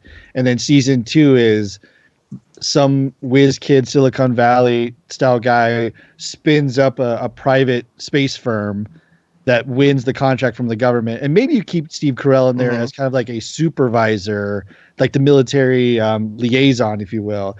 But then when you're dealing with corporate structure, you have more opportunity to make some of these jokes where it lands better than like, why is that 1-star general not telling his 4-star general that somebody is in his office, an office which, by the way, has national secrets? Like, that's not a guy with Twitter and a phone in there. Well, then, just and like the one out. guy, so It's just. We'll swear because they did it in the show, but the social media specialist that they just called Fuck Tony, which was that was super funny. Yeah, like that's the thing. Like that is funny. That is super funny because Schwartz played that character exactly as a guy whose name was Fuck Tony would be. Yeah. Like just totally out of touch with all of it. So that's totally fine. You can have that in there, and that shows how that type of idea would lend the show strength. Is take the military part out. Just have it be a bunch of like whiz kids, Silicon Valley, a couple of trust funders, some dedicated scientists, and then throw liaisons in the middle. Boom. I love what you said though earlier. That's when you say Silicon Valley, I'm thinking of the show, which you'd mentioned before. Yeah. But that's what would have made this show work is something like that too, where Silicon Valley is a bunch of fake tech startups, and Hooli is Google, and this is this and that is that, but it's because they're all fake. Fake startups in this world, it's okay that they're all fighting with each other. And that was where Silicon Valley, for me, started going off the rails, was when it did become a little too much of that adolescent like fighting thing, the cattiness back and forth. When it was really grounded in entrepreneurship and in startups, that's when it's interesting. That's the problem with Space Force. It's not grounded in the actual military. It's not grounded in the reality of the fact that we have a Space Force. It's just like, so one of your soldiers who's going to the moon is like 70? Like, what is going on? I was just, one of them's an arsonist, a felon. They didn't vet him, and then there's the whole joke about vetting him. Like janitor, the cleaning lady. I don't know what's going on. Who brought her bird somehow, and everything again. Yeah, you're just like. See, that to me, that was stupid, but that was funny. The cleaning lady was hilarious. She at least, she kind of made me chuckle a little bit. Somehow the actress made me go, That's funny. That got me. But that's the thing, like later it's like in her helmet. That's funny. It's just so stupid. There's just too much wrong with the horse. Just put it down. Like, too much. That's the thing. I'm like, do you just make it a dream? He wakes up and Well, I want to go back a little bit before we go into what we would do with season 2. Another thing that really bothered me about the show, and it probably just bothered me more because of the current state of affairs, was when Lisa Kudrow. Okay, so I'm sitting there again on my couch, no we're watching, and then I go, ugh, she's gonna show up in cornrows. Yep, showed up in cornrows. Yep. And so there it was. So she's got the cornrows, the prison telegraph. And then she says, it's not appropriation if they do it to you. They do it and I was like, you have got to be kidding me right now with that. And maybe I'm just way too liberal and sensitive at this point in my life, but that was bonkers. Like, you can't say stuff like that. Yeah. If we had already seen her in prison interacting with her African-American cellmates and all of these people, and they gave her cornrows, and then one of the black women said that, then we might be in a place where it's like, okay, like that's kind of funny because she's saying it's okay because it's our thing. But just the whole idea was lazy and stupid and borderline racist. It's again, if they would have played her character more like a Lucille Bluth or something, going back to Arrested Development, like when she says that, if you have a black woman in the other booth lean around and go, Yeah, or go. just some kind of extra context, because when it's just Lisa Kudrow saying it sounds like the writer's going, "Hey, world, this is how you do things. Yeah. This is how you do it." And it's like, no, you can't tell the world how to function in the 21st century this way. Yeah. No, this person still needs to be an idiot. Yeah, absolutely. Yeah, they need to make him a horrible, stupid person, and that softens the blow when they say horrible shit like that. Exactly. Yeah. And she would be a perfect position, again, to be horrible. She should be a horrible human being. But, again, that could be a thing where she's growing because, oh boy, I'm stuck in prison. If they're going to do that. But, again, true, prison had no reason. It's a great example. I mean, just like you think about that, there's that scene in Arrested Development where Will Arnett comes back to Lucille's to his mom's apartment, and she goes, "Did that Mexican kick you out again?" And he's like, "She's not Mexican, Mom. She's my Mexican. She's Colombian or something." So we just made fun of two old white racist people in that joke. And so it was like, and it's funny because this is crazy play on words, just like Archer and all those other things. But it's poking fun at them, not at, and it's saying, ugh, look at these privileged white people being, overtly racist without really realizing it. It's just, it was just such a waste of potential of, if we want to be inclusive and diverse and start to build this world up, you gotta be smarter with jokes like that. Well, and it does, when it's so poorly executed like that, it does make you wonder, did they rush this script out? What were the circumstances? Like, did they not kind of just pass this one around the office and let people read it? Did they just throw it on paper and say, I think this is how you say that, without actually having somebody go, that's really not how you say that. And then, maybe the acai berry joke would have been slipped through too. Or like when she's eating ice cream and spills it in a Maybach, like, what was that? Well, the acai thing too. Where are we going with this? We discovered how to pronounce that word like 20 years ago. It's not even a relevant, interesting joke. Yeah. Not a lot of food jokes you can make anymore where people are like, I never heard of that. Well, and then, so they have a restaurant that's, what was it? It was a Neil Armstrong joke, right? The name of the restaurant? Neil Armstrong. Neil Armstrong. Does it serve space food? No. Like, so what's, this isn't Disneyland. You don't need the space pun. You're a military base. Well, they burned that hard, which was hilarious, where they were like, they just burned it, like burned the joke. She goes, Neil Armstrong, formerly known as Other Joke. And that was just a line where they just burned 3 punny ideas. And I was like, wow, you guys just have no idea.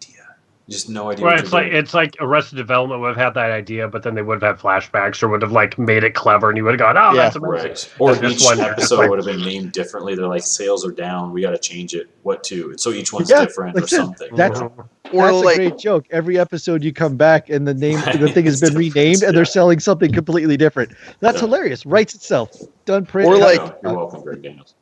I don't know if I like your idea too, but the other thing they could have done is she's not employed by Neil Armstrong. She's employed by the base, and they have all these, food stands around the base. Because when they would show this thing, it was a huge freaking base. Huge. So it's like, a running gag is every 2 episodes, she goes to work at another one, and the name is something else ridiculous. And finally she walks out one's like, are you shitting me? Come on. Right.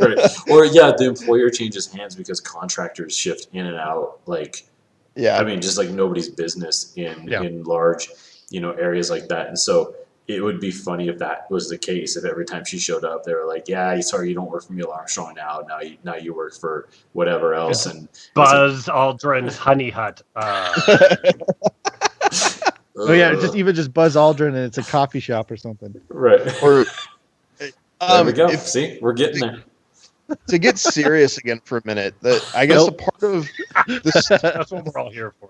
Not for that killer joke. The story that really kind of bothered me, and I thought was really bad writing and lazy writing and offensive writing, is first when they decide, he goes to the conjugal visit with his wife and is like, "No, you need to see other people." Mm-hmm. It's like, well, all right, I'm gonna ask out that construction chick I've talked to twice randomly.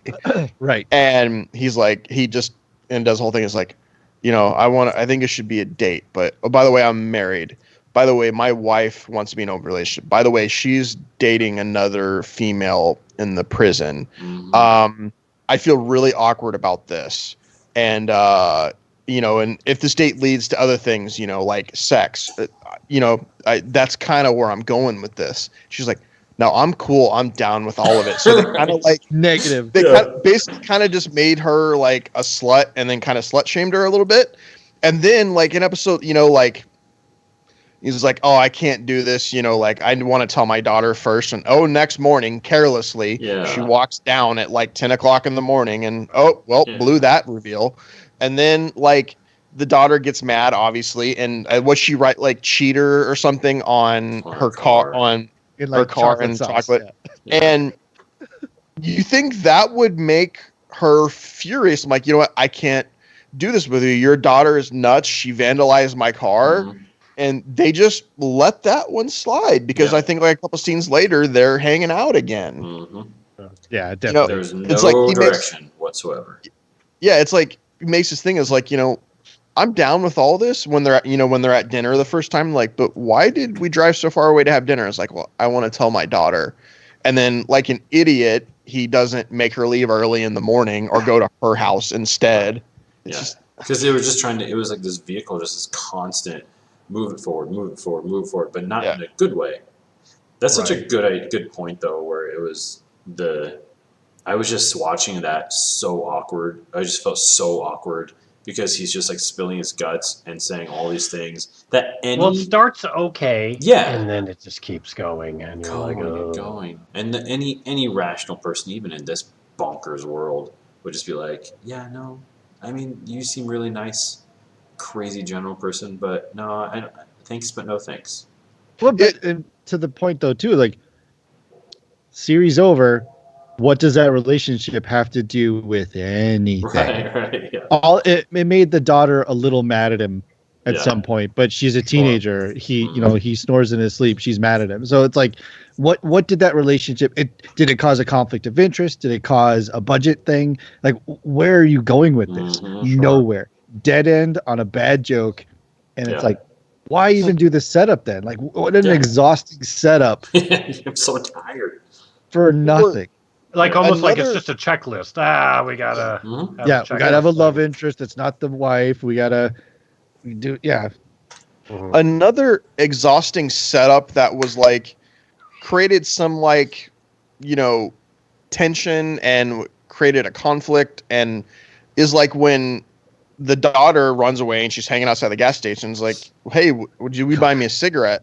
And the guy's like, yeah, well, you can have one of mine if you get in my truck. She's like, screw it. Well, something bad is going to happen to her. I was like, whoa, this show's going dark.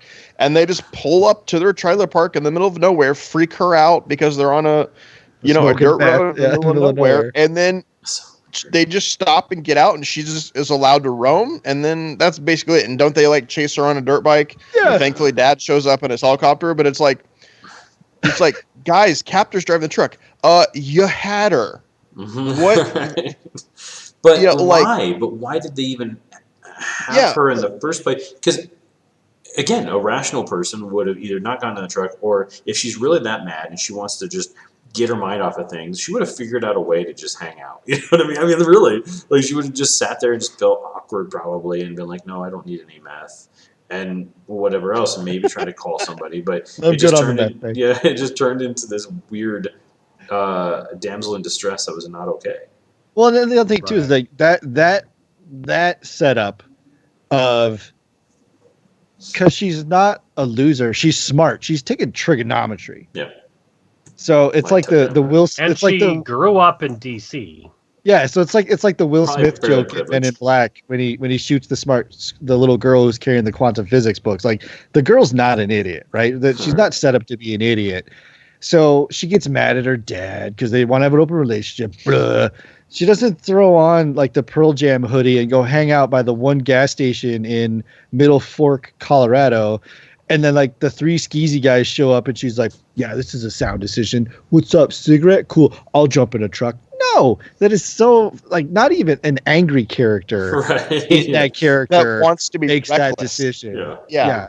everyone goes, "Oh, it's 2020. This is the rape truck. I'm good. I'm good. Yeah, no, I'm good. I'm good. Thanks, though. Yeah. Thank you. Cool. We're cool. No, we're cool here." And I don't think sorry. a lot How of- else are we gonna have the payoff of her talking about everyone likes dirt bikes? Unless she goes with those guys and then they chase her with dirt bikes. Yeah. What was the chasing all The only about, way. anyways? Like that. Well, I yeah. don't think that really happens anymore. And then they're like They're just like, let her faceless, they go. all have Well, no, helmets what? on. Yeah, so they get there in a Why aren't they truck. just in their pickup again? Yeah. Yeah, they get there in a pickup truck, and then they chase. It's like she didn't steal from them. She didn't No, grab. she took a bike, but Right. like, who cares? What's But she gonna again, do? there's no motivation for like the Mad Max chase that Right. resulted. She didn't do anything. She just got out of the truck, like she's banging on. Hey, stop! They don't Oh, stop. And then This she's is like, the Furiosa prequel.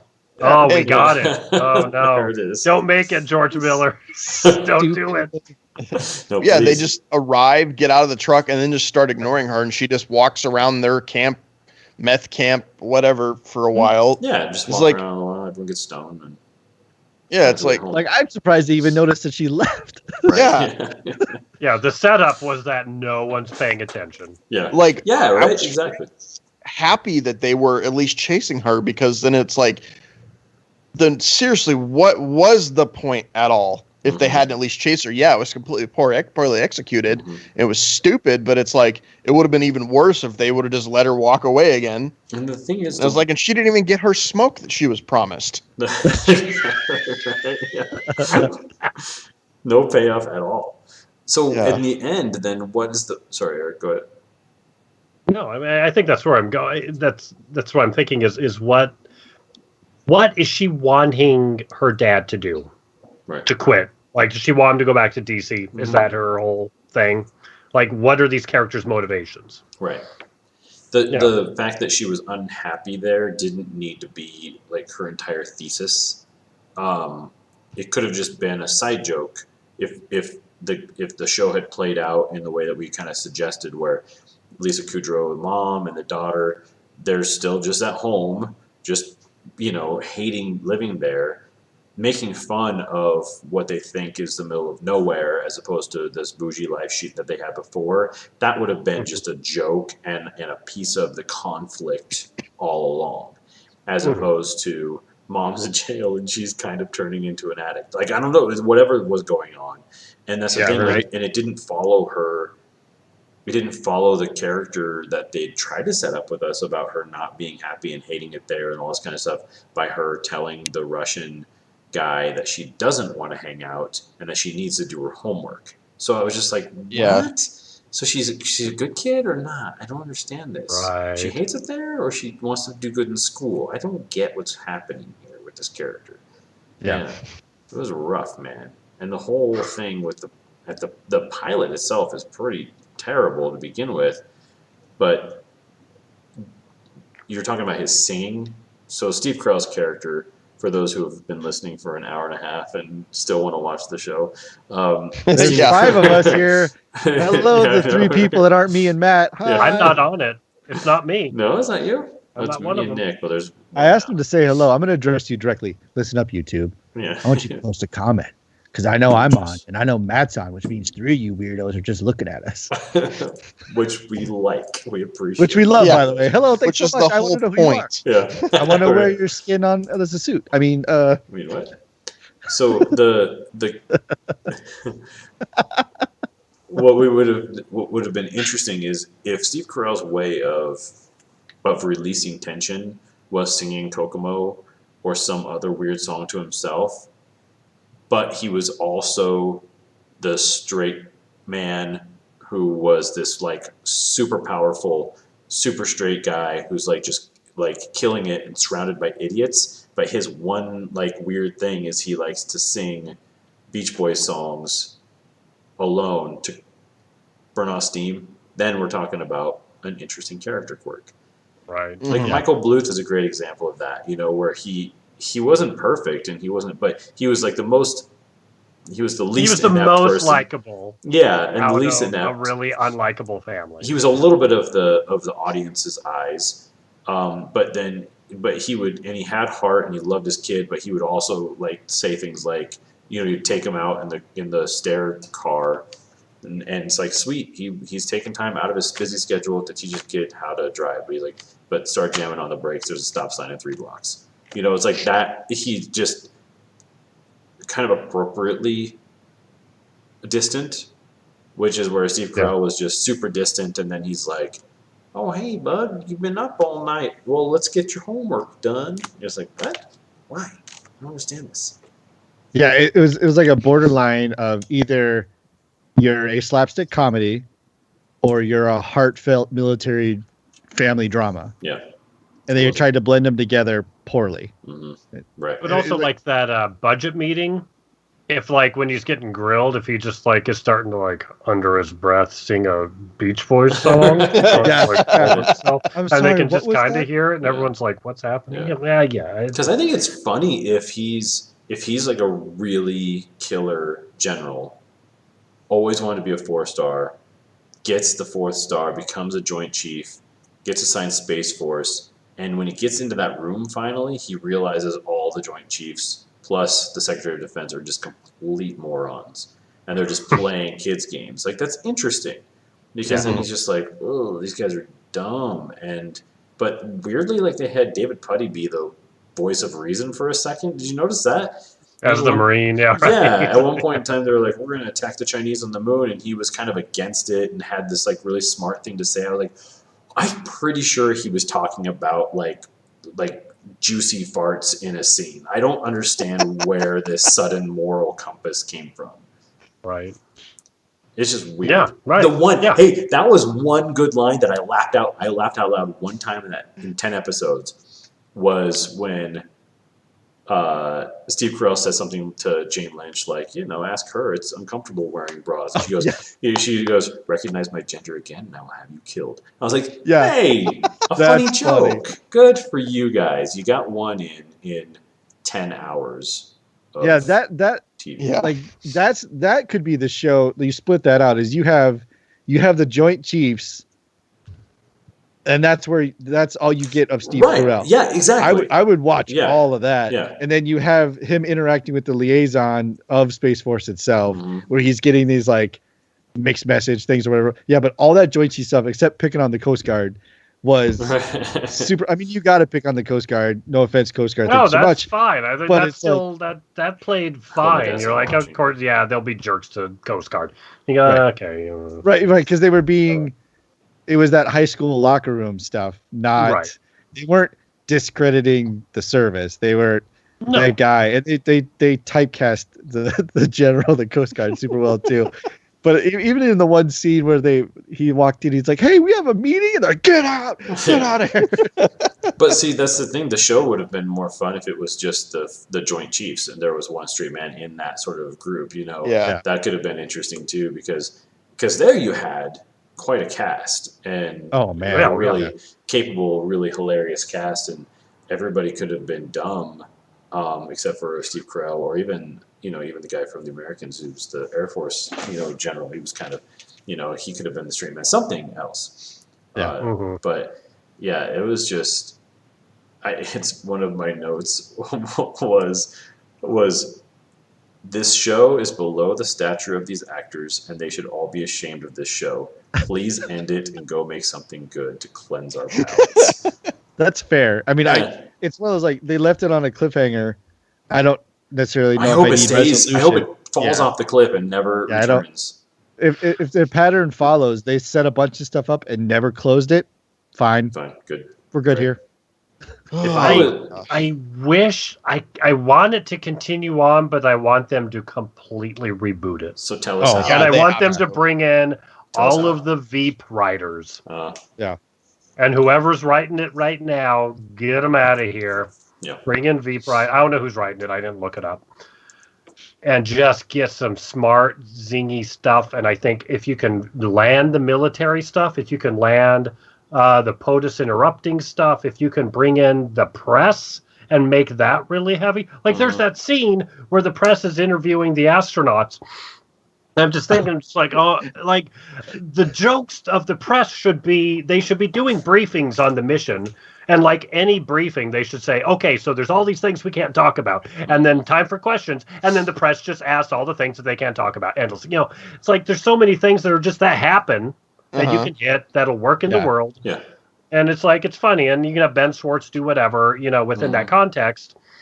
Yeah, him like, in that scene, he was really good there too, where he was playing like the social media guy of like, hey Karen, why didn't you tell me you're here? Blah blah blah. And then she asked a question. He's like, that was a great exit to a stupid question. Yeah. Like, that stuff was that got me. That was really funny. I'm glad they only did that joke twice. Yeah. Because I don't know if I could have taken like 5 of those jokes. Knock it out twice, call it a day. Yeah. It was good. I think one of the things that made me laugh really hard, one of the few things, is did you guys catch the very subtle callback to the gas station attendant and the pilot? Well, he became an astronaut, didn't he? Oh, no. When the daughter is standing by the gas station, there is his missing poster. Oh, really? On the window of the gas station. See, I think they showed that like 3 times. I knew that had to show up somewhere. That was where the show, so I guess the show technically still had me, because first couple minutes, so we got the prologue and then the credit, and then he's driving, and then he pulls up and the gas station attendant's in the trunk. Yeah. Okay, so there I thought we were setting up that he's kind of this badass. And he's just like, this guy might know something about our launch. He goes in the trunk now. And then the show just went off the rails, and I thought it was just, again, a wasted opportunity. And then he puts Ben Schwartz's character in jail with him, with the gas station attendant. And then episode 2, Schwartz is just back again. Or maybe it was episode 3. Well, there's moments where, later on he's like, oh, I forget. Get him out of the brig. I forgot. I remember him now. So it happens, but it's like, whatever. Yeah, who cares? It's very weird. What? Oh yeah, go ahead. If you think. No, go ahead. What are our smoking hot tip of the week is going to be how, if Space Force gets renewed for a second season, how would we write it? How would we make it better? Well, I'll go first only because I already gave my pitch. I think you outsource Space Force to a third party, and then it strips the military logistics out of it, and then you can play around with the dumbness a little bit better. Right. Love it. Brian, how many that pages makes sense with the existing show. Yeah. Yeah, for sure. Absolutely. Turn it into Silicon Valley, and you've got yourself a stew going. I think I took a different approach here. Brian's I love it. Apocalypse. Okay, so gonna send us pages, or we're gonna read Is it gonna be Moonraker with? They're gonna bring in Jaws. I need more Jaws. Okay, let me set the scene for you. Yes. Episode 1, season 2 starts. We start on a guy's back, and he's walking through the offices of Space Force, and he's doing various things. You don't see who it is yet. He's talking to people, but the noise, like the ambient noise, is loud. So you see people's lips moving, talking at him. You never see his face. He's walking around doing his normal Space Force stuff. He's in just a standard black suit. Nothing crazy. We see him at night, leaving the Space Force office. Still don't see his face. Gets in his car, drives around. We maybe catch his eyes, maybe in the rearview mirror from second, but still, we don't know who it is. He drives out to a middle of nowhere. He pulls into a warehouse. He gets out. Suddenly, he's suiting up in an all-black motorcycle jacket. Puts his helmet on. Maybe we see him slip a sidearm inside his jacket. He gets on his all-black motorcycle, starts riding throughout the middle of nowhere. He's still riding, and he pulls up out in the desert. We see him from the front, but his visor's down. You don't see who he is. He gets up, immediately trips over a freaking rock. And as doing this, his visors come up, and he's got sand in his helmet. So he gets up, shakes himself off, pulls off the helmet. It's Brad. He's arrived at the moon experiment tent where General Naird, his convict wife, including her guard girlfriend and the daughter, all hiding out in the moon tent. And he's bringing them a message from the Coast Guard guy who is now running Space Force because the other guy thought it was super lame. So they thought it'd be funny to play the joke and give it to the Coast Guard guy. And they're passing messages back and forth by paper. But yeah, they're hiding out in the moon tent. So basically, Naird's running Space Force via the Coast Guard Joint Chief by like basically Brad Carrier Pigeon. Yeah. That's pretty good. That's funny. That's great. I wanted to give Brad a little bit of a reprieve for a little bit, kind of make him like a badass before he gets off his damn motorcycle and like totally eats shit. I thought it might even be funny is like maybe in this episode, this is the first time he's doing it, and he gets up shaking stuff off, and there's a gun barrel at his head, and it's like, you know, it's Naird, and he takes help. Whoa, wait, it's me. Brad? Is that you? Right. You know how to ride a motorcycle? Yeah. I pulled you out of a burning F-16. I like Remember that setup? And my other thing is, because this may seem ridiculous, because it is, because I tried really hard to get into the mind of the Space Force writers. So maybe season 2, the arc is he doesn't want his wife to have to go back to prison, and he loves her, but he also knows that she likes her guard girlfriend. So they want to try to just, well, maybe we can just get you to the moon. You guys can live there. Use the Space Force assets to their advantage. Yeah, the In one backup way or rocket. Yeah. So mine was definitely maybe try to just lean into the ridiculous even more, but make it funny. But yeah, Right, but do it well. I think that would work. That'd be great. Yeah. Well, I just wanted it that. like Brad was such a punching bag. I kind of wanted to give him,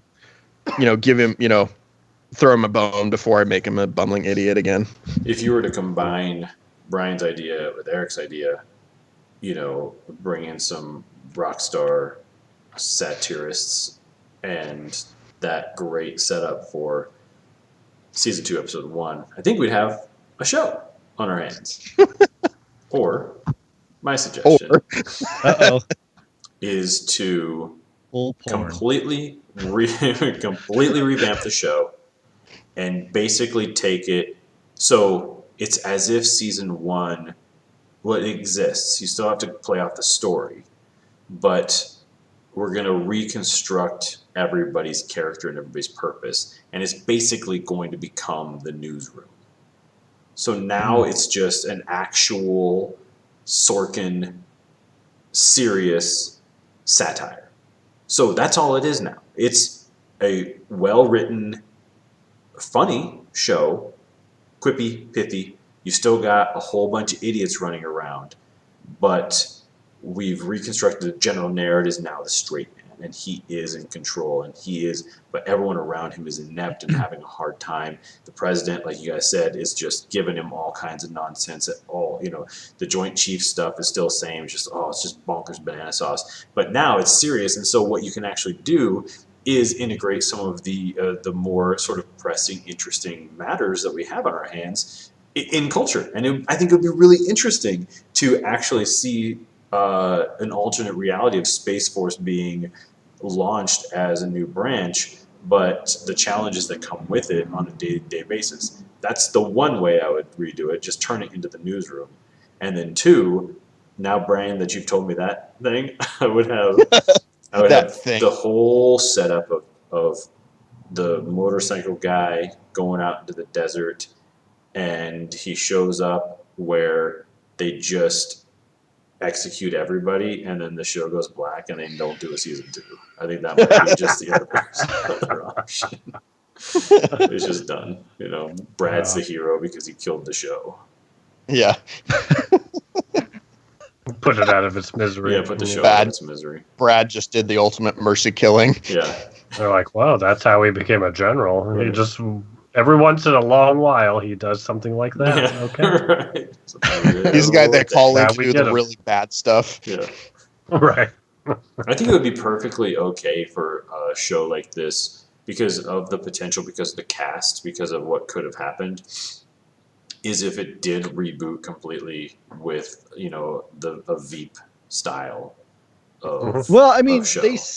they set it up when he's in the helicopter with his family and girlfriend, and then he's flying back to the base, and he gets the radio call that says, "We're screwed. Oh, also you're probably getting court-martialed," and then he turns. There you go. There's your moment where you're like, yeah, you could scrap and rewrite this whole thing, and he becomes like a fugitive on the run, or maybe never shows up, or maybe is like George Blue Sr. and he's living in the attic kind of thing, and only George Michael knows about it. Like, you not to parlay it right into a couple of really great shows, but only Brad knows about it. Yeah. You've created the vehicle to just unset the entire foundation and start over. I mean, they literally almost, it's like they did go, we didn't know what we were doing. Let's just create this weird thing. Yeah. That makes no sense. If he goes back, we're going to go to Kokomo. Kokomo. 3 more episodes. But if he turns right, we don't have to write any more episodes. And we're done.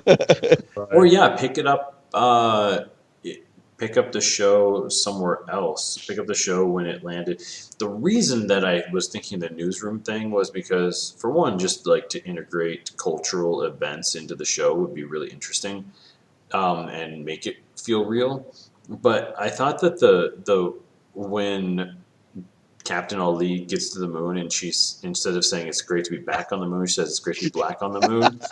How great would that moment have been if it was? So put yourselves into the headspace of watching the newsroom, watching a very serious-ish Aaron Sorkin show, and it's got this beautiful music and these great effects, and we landed on the moon, and then we believe it. Yeah, and we believe gravity. it. It's happened. Right. The world is watching. The whole entire, Space Force newsroom is watching. It looks like more than 12 people pulled it off. Yeah, exactly. Yeah. And she says that, that would be hilarious and amazing. And then it would be funny that kids are doing TikTok songs and there's memes about it. Now it's funny because it's a cultural event, and it's because, I mean, you can't do something like, I mean, what if the next astronaut on the moon is a black woman? I mean, what if that was real? That would be transcendent. It would be like, 2008 United States. Like, it would be amazing. And so yet another wasted opportunity, because here we had something that could be like a choose your own adventure, alternate history or alternate future of the States where we've gotten to that point. And so that's where I thought like the Sorkin-esque thing would be interesting. But really, if it was like Veep, it could still be that too, because Veep had a ton of heart. And even though Julia Louis-Dreyfus's character was kind of a dum-dum, it was a different style of inept, powerful person that is not what Steve Carell's character is. It was well, you still buy the world. I feel like Veep pulled off the world, and you went, okay, it feels grounded. I buy it. And again, this is like there's so much potential for everything. The military, the government, the bureaucracy, everything that could be just boiled into the stew, like you're saying. Oh boy, I want all of it. And have because like the uniforms should have just been legit, and then in the Sorkin version or even the Veep version, the FLOTUS uniforms that she sends over, those are the ones that got the moon craters in it, the moon divots, maybe a little bit too much bling, but not the nonsense that they had on the show. Not that was too much. The borderline Gestapo. Yeah, it was like, come on. It's like, and they weren't even they weren't even well done. I thought I was expecting they legit looked like they got them off of the costume rack. They were just like, oh, what should we? Well, one or two things were just historical military things, and then other stuff was just like frantically made. It's just like this mishmash. And again, that joke, none of it. You're just like, again, none of this feels real, and why would Ben Schwartz's character have this much clout all of a sudden? Right. Like, none of this makes any sense. Yeah. Well, right. And I know it's a comedy, but so they missed it. Like the designs that were sent over were this like high European fashion / marching band / Gestapo thing.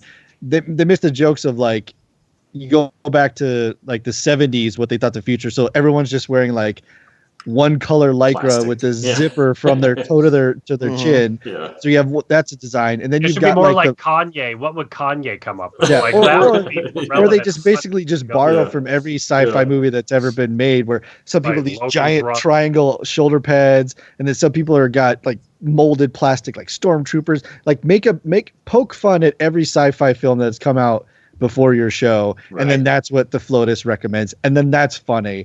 Yeah. But like having real like, oh, it's Fashion Week. No, Yeah. get out of Yeah. here. I think it could have been Yeah. funny if like they looked just like, Star Trek ripoffs, and like they could have made the Same. joke. It was Same. like, these look like the ensign uniforms. Yeah, they look good. Mhm. Don't you know what happens to the ensigns? Why is it all red? Yeah. Why are they red? The red shirts. No. Yeah. Do you even have a Great name? jokes. Yeah. Yeah. But see, that's funny stuff. That's funny in a Veep world. That's funny in a newsroom world, where that's the thing is like, ugh, these uniforms don't even have our names on it. Like we're all gonna die, and that's Yeah. funny stuff. And the Space Force, the actual Space Force logo, which by the way isn't really that different from the original, but it does look like the Star Trek, logo. That's a funny, one or two sentences between a couple characters about that, if only our patches could communicate with each other or something. It just, there's got to be grounding in reality, but there just wasn't throughout the entire show. I don't think. Yeah, and I think one thing, just why I'm thinking of it, the fact that it seems like the redheaded stepchild of the military. It's like, really, you think that no money, real money, would be thrown to Space Force? You think that they would just get the scrubs? You think that like they would have to, they'd have an 80-year-old guy and some couple of idiots and that's all of a sudden that's their best of the best? Like, Yeah. come So on. can you imagine how much more credibility it feels like it has if a very pissed off Jeff Daniels is walking to the budget hearing and he's just and he's complaining about the angry young congresswoman who's probably going to yell at him about stuff. Like that's interesting to me, and it sounds like it's grounded in reality. But instead, like she's really the only voice of reason in the whole show. Like she's the only person who has anything interesting to say. And then or if you go the Veep route, then you've got like Ben Schwartz's character who's like over the top, and he's like the one over the top character, and then you get it sprinkled in with like the congressman who insisted the world was flat. The flat earther congressman. like, then with it's that kinda too. I'm interesting, fine with that character, but again, you just need to have more. Because the one We're gonna person who build stood on up that to him, more if you're gonna do Yeah. that. it was like in Arrested Development, Martin Short's character in that one episode was just out of control, like just too much. But it worked because he mostly just interacted with Michael, and Michael was kind of the straight man, so it kind of worked. But when everybody's just a caricature, it just doesn't make any sense. And I think that's what we saw. And again, was just when a world Steve full of characters. Carell all of a sudden is like his character's doing this, you're like, oh boy, now he's wacky and dumb. Yeah. Then it all just I falls feel apart. like that was like something that they did on purpose. Was they It's wanted like him they to be went, that? oh, we need some Michael Yeah. Scott. And it's like, no, Mhm. I think first off, Carell, you would think, would go, no, I don't want Michael Scott. So how do I right. find Yeah, humor absolutely. in a different way? Yeah. Yeah. It's kind of amazing that they still ended up dipping into that here and there randomly. Mhm. And then other times he's a super sincere guy. You're supposed to like go, oh, I really feel for this guy Yeah. on Yeah. some Well, human level. and Yeah. he's a 4-star general. So it's not like he was promoted to his own ineptitude. That's not how that works. Yeah. Like he's a force. Like the amount of time it takes, like the logistics Yeah. of it. My I brain, guess. my Yeah. stupid brain. It's like my episode joke 4. of private to 4-star general. Yeah. Yeah. Yeah. It's like, That's what it seemed like.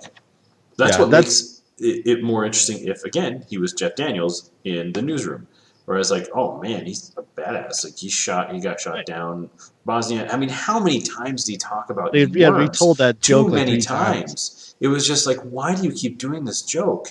Why are you? And you. which like, again, if everyone else talks about it and he never does, Yeah.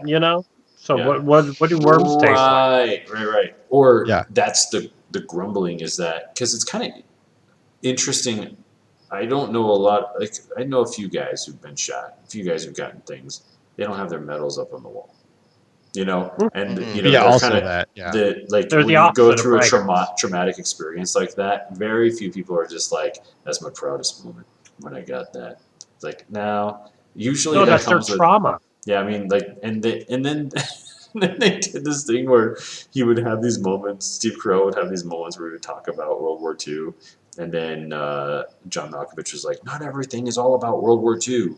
And then like 14 seconds later, Carell's making a speech about World War II, but in a way that like that never happened. Like this sincere moment, I was just like, "What is going on with this show? I have no idea what's happening right now." Yeah. And honestly, like, stop it, because that stuff is real. You know, like Yeah. the guys who did. I mean, World War II was insane, and you know, the Greatest Generation and all that stuff. I mean, just it's an era in history we'll just never truly understand when you're talking about an entire world at war against like a truly fascist regime. So don't make fun of that. And then next thing is like the dudes who fought in the in wars that weren't really wartime to us, Iraq, Afghanistan, Bosnia, you know, Cuba, all that kind of stuff. They saw some stuff that was like insane. So you're telling me that this 4-star general is like a true hero, and he is like going to order people to tell a dog to go weld a satellite in space? You're just Right. now you're just disrespecting everything, and you know, giving me no reason to care about these characters or want to watch this show ever again. You should be ashamed of yourselves. Yeah. That's what I think.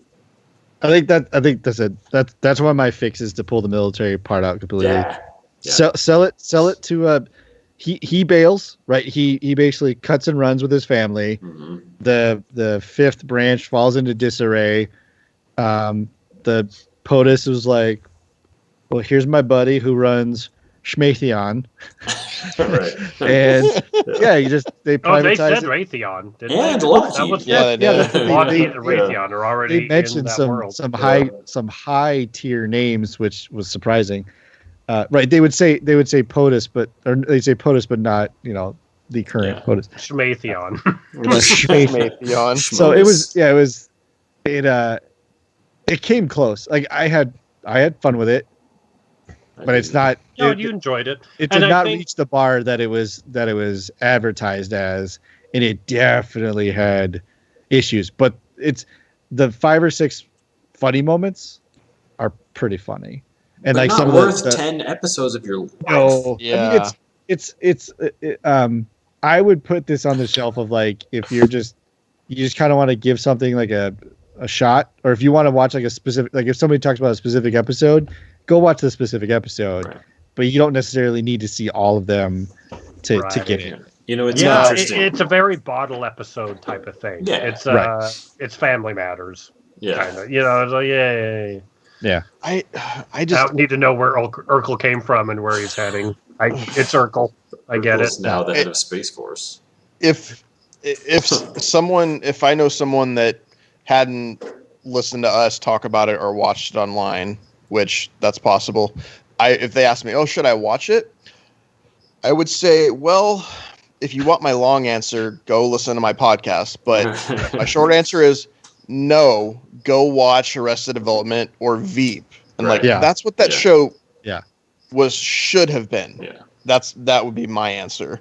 absolutely. Yeah. It demands so much. It's just smarter Yeah. satire. Just Yeah. much Yeah. smarter. Much more developed. Yeah. It needed another year of development, I think, straight up. Oh, yeah. Yeah.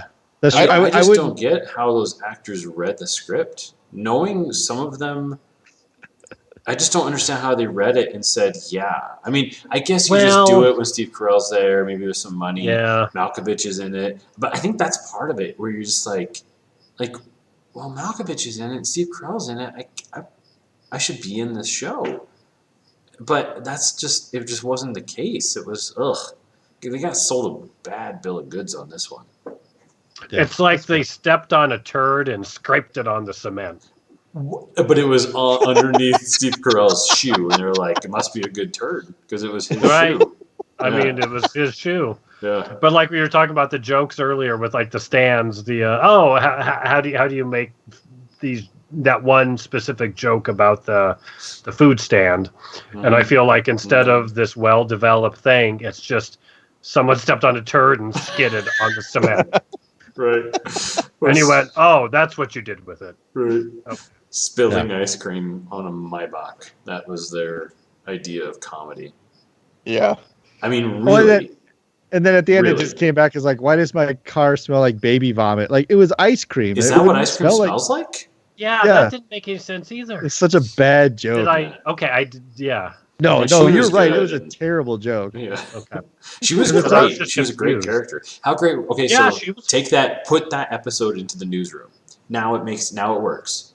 Because here's this like badass scientist coming in, selling him the fuel that doesn't really work, and he covers for her, and now he's got a favor on the line just in case. Like, oh, interesting. Keep all, she's a fantastic actress, and it was great.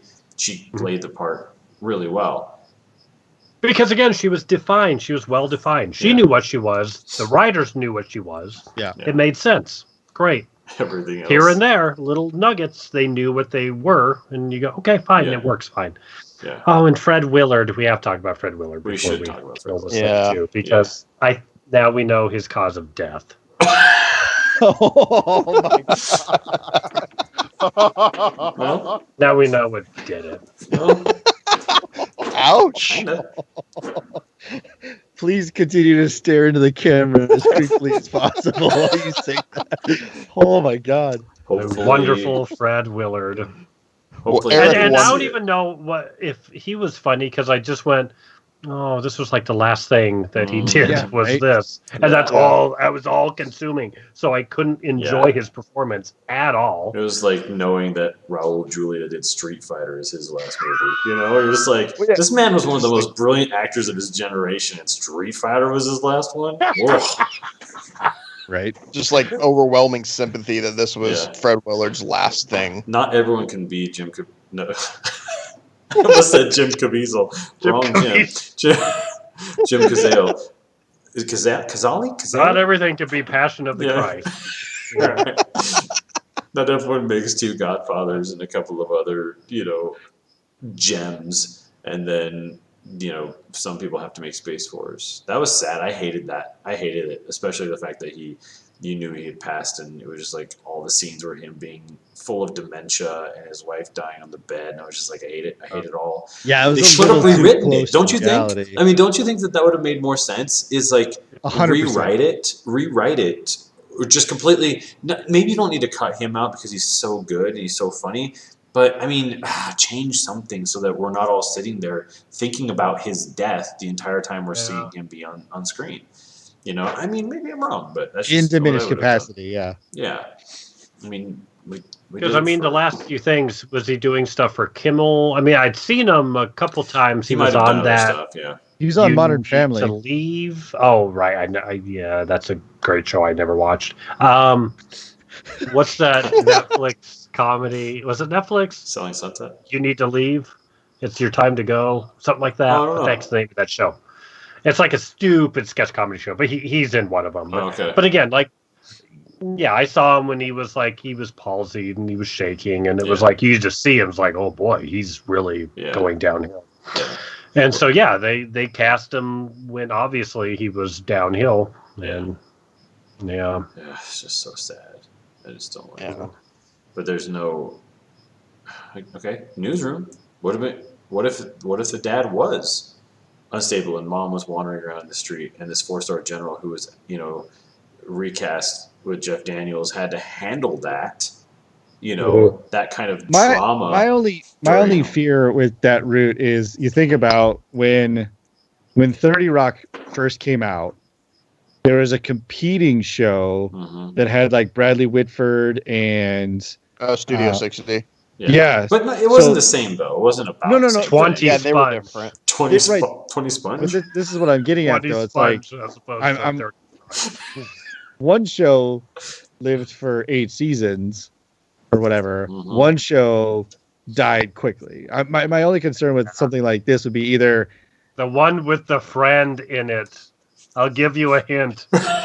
The one with one of the Friends actors died a terrible and fast, swift death. I just Like, why would you have any fear about doing anything different other than what we already saw? That's true. I mean, Yeah. I think the Space Force thing does carry weight though, but I think it would serve better as a comedy versus going down the road of like a military drama. Yeah. No, I agree. I would go. It should be a comedy. I would go Veep. Yeah, go Veep for sure. And again, I haven't watched all of Veep, but man, that last season when I would leave it on, when I would leave Game of Thrones on, and that last season of Veep would come on, and I had no context, and I was like, "This show's amazing." Yeah. Right. Yeah. And they had all the dumb crap. It was hilarious. Like what's her name? One of the best things, this bit where again a mother-daughter, a parent-child. And it's like the daughter's talking to Celia. Is that her? What's the main character's name? Julie Louis-Dreyfus. Anyways, she's like, "Mom, do you remember what happened on my 8th birthday?" She's like, "No, I don't remember what happened on your 8th birthday." It's like, "Well, it happened on my 10th birthday." It's like, "Are we gonna go through every birthday?" "No, I don't remember what happened on your birthdays." And just like that beautiful, just little joke that's like, oh man, this tells this entire relationship. It's hilarious. It's cruel, but it's cruel in the funniest way. But it's coming from a very self-aware character. The character's self-aware about her ineptness, and that's what makes her, funny. That's what made George Bluth funny, and Job funny too. It's very similar to Arrested Development. Yeah. These people that you buy 100%, you go, these people are real, they're awful, and let's enjoy it. Space Force, those guys were not self-aware. No. It just kind of blows my mind because on the one hand, like we talked about Extraction a couple weeks ago, and whatever failings were there, it was far and away a better piece of entertainment than all of Space Force. But I just think it's just crazy that. So I watched the first episode of Defending Jacob last night, and how do we get both of these shows? How do we get that brilliant piece of like? It's dark and it's moody and it's gonna be rough because I can see it coming. How do we get that and also Space Force? Like Malkovich should. And Steve Carell, for that matter, should be in Defending Jacob and not in Space Force, I'm glad Malkovich is in a comedy. I don't blame. I think he had really good moments in the show. Yeah, but just not this. Right. Yeah. I think the way that Malkovich just works, I think was perfect for that scientific character because, like I said, heavily scientific people are weird. And his way of acting blended perfectly. He's weird, Somehow that's the one thing that didn't mesh because so much I feel like I want to make fun of him when he's in a drama and he's just like, I am going to act like this the whole time. And you're just like, oh my gosh, this is what he's going to do the whole time. And then that wasn't the case. I was like, he was a delight to watch. I was like, oh, here he is. Yeah. He's definitely the shining moment in the whole series is the Malkovich. For the writing, for most part, everything he was. Yeah, he was the one that made the most of what he was given, which was nothing good, really. He was given the best and most consistent, I would say. Yeah. Right. But maybe too, it's just that's how good he is. He was able to make it work. I get the impression that he was just made it work for himself. But which I'm a big Steve Carell supporter normally. This is a black mark on our relationship, but I've always said Steve Carell is great. He can do comedy really well and he can do drama really well. And he has depth, absolutely, and he can do comedy with depth. Yeah. Oh yeah. Well, there's that what was The Last Flag Flying or whatever that really dramedy heavy movie he was in. Right. With who was he in that with? Bryan Cranston. And I didn't watch much of it because it was not a good movie at all. The first 40 minutes, it was just brutally bad storytelling. But again, another movie where it was below his stature because he's so good. He's such a good actor. And he can play sincere so well. And I think a lot of the guys did that. Malkovich did that. Even Ben Schwartz in that bit where he learned that the fuel doesn't work. You can see these guys digging deep. And it feels like they were digging so deep to find the truth in the script, to find the truth in the dialogue. They're so deep to find a truthful moment that it felt, forced. Yeah. But then, I don't know how much, I assume that it was written, obviously nothing improv, but Ben Schwartz is just so unique in the way he does things, where he was doing that little bit. I guess I did laugh out loud one other time. And when he was trying to recreate that, he said, I asked her if the fuel was real. And she said, yeah. Wait, no, I can do that better. Yeah, right. Yeah. That bit was really funny because he was being him. But just 2 minutes before, he was trying to be sincere and serious, and it wasn't working in the context. Not that he was not doing it well. It was because I think the writing was just so poor that it just starts flimsy. With that. Yeah, and they go, flimsy. I don't know what we're doing. Where it's like you keep talking about the AOC character, and it's like that's such a pointed, clearly defined character. Yeah. That's easy. Even Malkovich is a more clearly defined, easy character. Yeah. Where everything else as written, I mean, Schwartz is written over here for sure. He's his own defined. He's do Parks and Rec, do.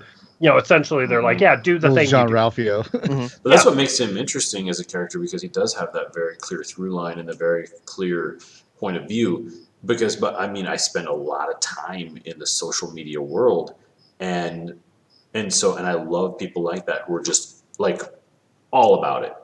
We got to get the best copy, the best picture, the best thing. I love that stuff. And so he had this very clear thing where it was all about making the pithy through line. But the failing in the writing was when they introduce him, he writes the worst tweet in the world. And I was like, oh right, yeah, what? the joke that he's supposed to say in the wrong audience, it's with his green screen phone. He doesn't understand the brand he's working for. Yeah. So it undermines his character and anything you're supposed to buy into about his character. It's more fun when the person is the expert in something and he's a complete fool.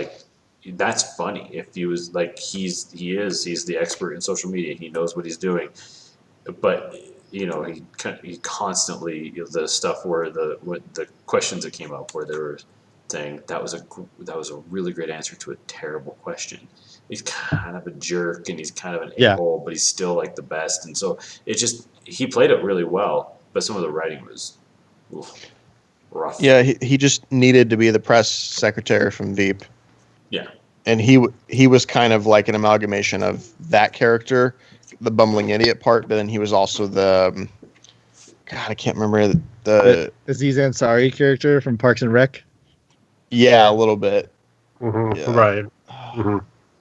Where again, if he was someone that was brought in, that shouldn't have been brought in because of who he's related to. Mm-hmm. Again, just some sort of context that you go, oh, this is why this exists, instead of just here's these people. Why? It's maybe he's, they hint that maybe he's, one of POTUS's kids, or maybe he's married to one of POTUS's daughters. He's Tiffany's boyfriend. Yeah. Something like that. Something. Anything. Nobody had history, and then when they did bring up history, it was history that wasn't believable. It was one of Bronze stars. Come on. That's the history you're going to give us? Or in Ben Schwartz's character's situation, he got fired for a bunch of texts or something. It was just weird stuff that American Eagle or something. Yeah, delegitimizes a lot of the character's standing and stature and everything like that. So 5 out of 5 stars? Yeah. 4.5. Yeah. You know what? If I had to go by the Mind and Ecosystem, this probably would have been a 2 out of 5. Where a 2 out of 5 is, I kind of enjoyed it. Well, it's okay. What would you have done before this? Because we maybe tainted your view. No, absolutely. Yeah. I would have given it probably honestly a 2 or a 3 out of 5, just because it's I know I had enjoyed it, but I'm not telling people you need to rush out and see this. It's definitely, if somebody's like, hey, you saw this, do you think I should watch it? Instead of me going, I don't care who you are, yes, watch this show. I'd have to be like, let me think about you for a minute. No. Yeah. Just skip it. Maybe catch the bloopers on YouTube or the highlights on YouTube, and you'll be good to go. But Do don't. you like to hate watch things? Yeah. Yeah. So Hate watching. I That's think, great. well, did any of you? Yeah. So Matt, it was like a struggle for you. For me, I somehow still, I think I delight in watching crap. So I still was able to just roll through it, no problem. And I think in a way too is like I had 2 episodes left. I really needed to go to bed because I had to work really early, like 6:30 in the morning or something. Yeah. And I was like, I feel like I just need to finish it. Power through this. I need to just finish it because maybe I won't. It'll be hard for me to pick it up again. Yeah. Like, so let me just do it all in one. Yeah, sorry, go ahead. Brian. No, go ahead. Oh, sorry. That's kind of how I felt. Like I watched the pilot, and Matt, I think I texted you, and it's like, I don't know if I can do it, guys. Are we doing this?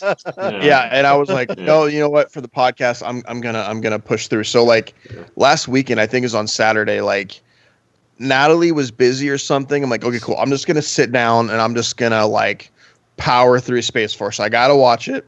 And I think I got through like episode 6 that day, and I was like, okay, that's enough. I need a break. And then after that, I watched. Step away. Yeah, I was like, okay, so I'm past halfway. I'm on the downhill slope. Yeah. And then like after that, I think I just had them on. Like I was watching them, but I was also doing other things. All right, like on your phone. Right. Yeah. Yeah, I went to my phone a few times. Like, just I'm playing a game, and all of a sudden, it's like you're not even noticing. Just all of a sudden, you're like, oh, oops, I'm doing it. Sure. Yeah. It was. Yeah, Nico, you've talked about that with movies. Yeah, just all of a sudden you're looking at your watch, something happens. Yeah. It was tough because, well, that was part of the impetus for the opening of the show when I had said, you know, how we're pretty, you know, lucky and privileged and all the things to have this kind of a problem. You know, this is what makes us angry: is Space Force on Netflix. Right. I gotta watch. I have to watch 10 episodes so I can hang out the podcast. But I watched. So I sat down, and it was on a day that I had just done a shoot, and so I was like, "Hey, I'm just gonna sit down and I'm going to enjoy the first couple episodes of Space Force." And I was immediately angry, 14 minutes in. But I watched the first 2.5. But because of this, like the next day, I had the morning free, so I was going to work out. And my workout time is like sort of like workout / meditation. So I'll watch maybe some YouTube videos on, some filmmaking stuff or whatever else. But I also tend to listen to some meditative music, and I get really into the zone. But instead, I watched Space Force. And I watched like 3 episodes of Space Force while I worked out. Yeah, tainted what was a sacred place. Yeah, so it was like anger watching at its best, right there. I brought this into my dojo. Yeah. Get out of my dojo, Space Force. But I would frequently pause it to check. I would check what episode I'm on. It was like when I had to. Am I almost done? Yeah. It's only 3.5. Yeah. It was like in school or in confirmation, Eric, when we had to read. It was like, okay, this week we're reading Genesis, and every night you had to read like 4 chapters, and it was like, and I would flip through the pages to find the end. Well, we were supposed to, yeah, but I just gave you the answers. And thank you. I just fell asleep and ate crackers. Yeah, those were communion wafers. Right in front of our pastor. Yeah. I know what you mean. I definitely kept hitting pause so that it would show me the time bar. Yeah, and see where I'm at. Like, damn it! Right. I've only been watching this episode for 10 minutes. Really? I had that legit. I was like, how this is long is this episode? open? It was 10 minutes. So I was like, oh boy, this is not going to go well. Yeah. It was like when you just really dial in on something. I like Misery. I said, let it walk. That's good. You said cold open. Did they have an intro where they introduced people? Did they have an opening ever? That's the thing. That's an indicator of like after the first episode. How little effort they put into this show is that they didn't even do like a graphic intro. I feel like they just had one opening at the beginning, right? Yeah. They gave you nothing to hang your hat on. Like with The Office or whatever, there was always the song. Like the British Office, American Office, there's always like the song, usually cold open, then the song, and right. that. But this one, it was just like they're just like, let's try to just make jump sure straight no one in, right? remembers this. Yeah. Well, I think that's what's disappointing about. So I missed that because now we watch shows on like Hulu and stuff, and it's always interesting to see when a show that I'm thinking of, like Killing Eve in particular, where normally they have a cold open and then they drop the little Killing Eve logo and that's right into the show. But when they actually do like the animated intro, it's like, oh, so this episode's a little short and they're putting this in there to fluff it out. Right, Okay, yeah, cool. yeah. But then what was disappointing about this particular pilot was the Steve Carell character is introduced at this gas station, and the guy's like, "Oh, working on the secret base, huh?" And he's like, "What are you talking about?" And he's like, the secret base." And then he drives to the base, and then he does the great line of, "Oh, by the way, there's a guy in my trunk." Awesome. Like, there's your straight man character. Bam. Stick with that for the rest of the show. And then they totally blow it up with the silly. It's like, oh, you had it. Like, you was right there. That you had it. Plus, he gets out of bed to go get a drink of water or take a piss, and he straightens his sheets. Like that OCD, that's a wonderful quirk. Never come back to it, do they? Yeah. Nope. Well, aside from going, mentioned, like, can you clean up the pizza? Yes. I don't want ants. Which is an Archer joke, by the way.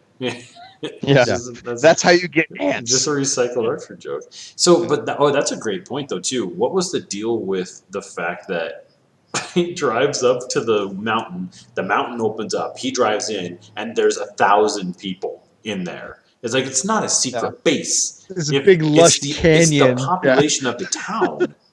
So what is going on? Yeah, there's definitely other entrances to your secret base based upon that mountain range. I happen to live in Colorado. Yeah, nobody waits outside the little beep boop bop to deliver stuff to Neil Armstrong. I thought it was going to be NORAD. I thought they were going to be under the mountain. That's how they set it up in the pilot. Yeah. Well, when the mountains open, I was like, oh, okay, it's the whole base is deep inside a mountain. Duh, that makes sense. And he just drives into... it's a thriving metropolis. Right, in this beautiful sort of mid-century modern art museum, basically, that they all work in. I was like, this does not make it. Well, and they built that whole thing in a year? Really? Apparently. Yeah. Yeah, even like the logistics of like, wait, you got contractors and stuff. Like, a semi is not fitting through that cave entrance, man. So I don't know how you're getting your materials in to build this bowling alley. Right. Because I would have bought it if that was like the pilot thing, Arrested Development example of like pilots all across the world where the first episode they don't really have a set built, so they use practical locations first, scouted locations, and then when the show gets picked up, okay, cool, now we're gonna build the sets for the episodes. I was gonna like let it go. I was like, okay, maybe it's a pilot and they just didn't really know where they were gonna set it yet, and then we're gonna see the underground bunker after that. Nope. Never changed. Oh, not with this show, because this show was greenlit. I mean, this is Netflix. Yeah, exactly. It was given a whole season. Yeah. Maybe two. We'll see. The more and more I think about it, it's just like, this show obviously I would assume was written and shot, but way before the COVID thing hit. And maybe right around February, early March, they got the cuts from like, oh God. And then a couple of weeks, late March, drastically changed. Early April, it's like, everyone's stuck at home and they're all probably about already finished watching all of Netflix. Right. So we got to put something up. Let it go.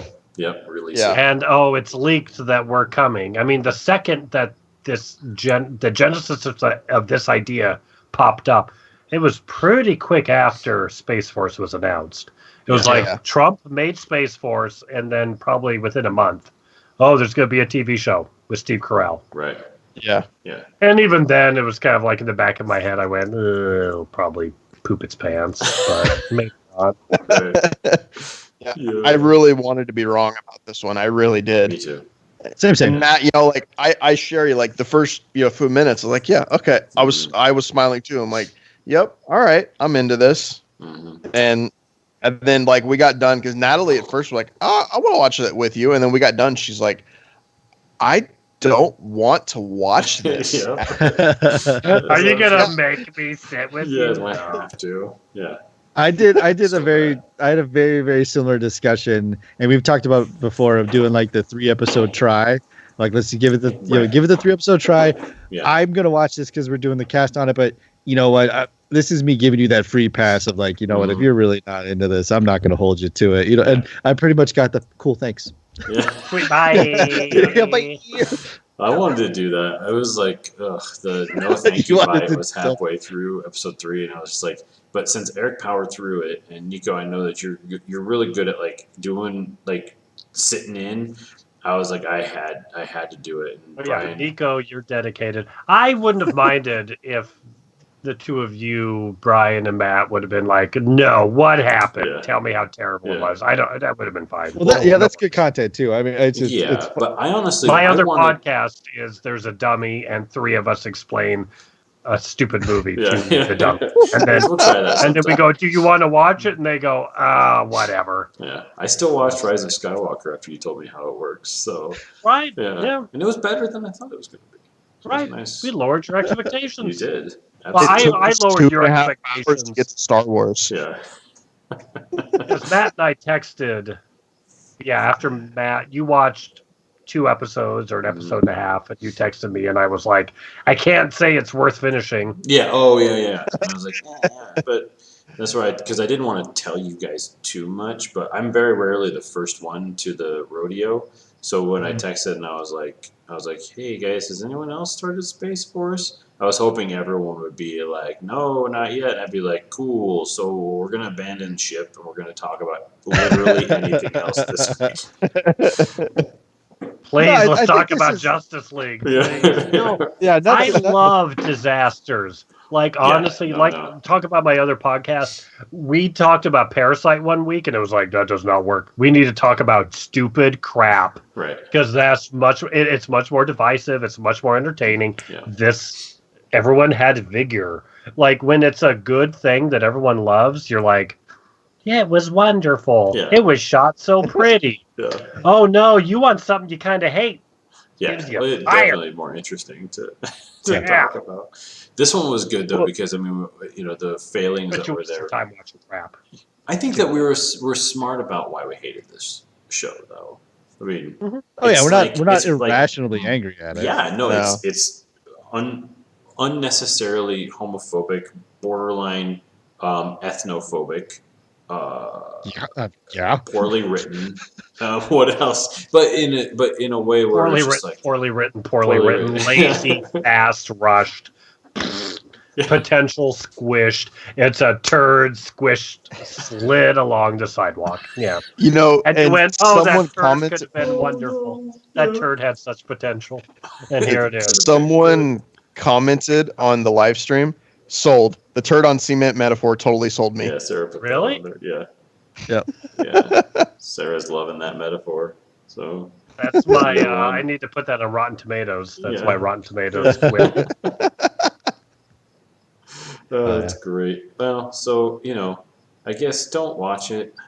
Anybody out there? It, I mean, well, it's you- got because it you has have a nothing else to very Yeah. very specific group that would potentially enjoy it. Deaf And it's people. not a broad deaf people. It's And worth blind. watching, if anything, to create a like I always type like it. You add it to your perspective lexicon of saying like it's got some good jokes, but it's not great. See, I feel like it's more like I would say add Annie Hall to your lexicon. Like know it. It's not a good movie. No Woody. Sure. Woody Yeah, Harrelson. No Woody Allen movies are good. But you kind of have to like just squeeze it in there. Well, I mean, if this you like but this movies. one already has a limited audience because of the content material. The Space Force, that's a very specific audience right then and there. So then you have to go additionally more. You can't.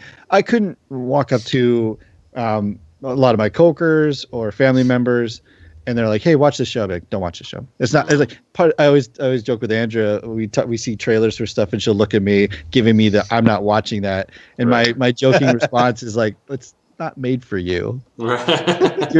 You're not the demographic they're trying to hit, so Yeah. it's literally not made for you." So that's cool.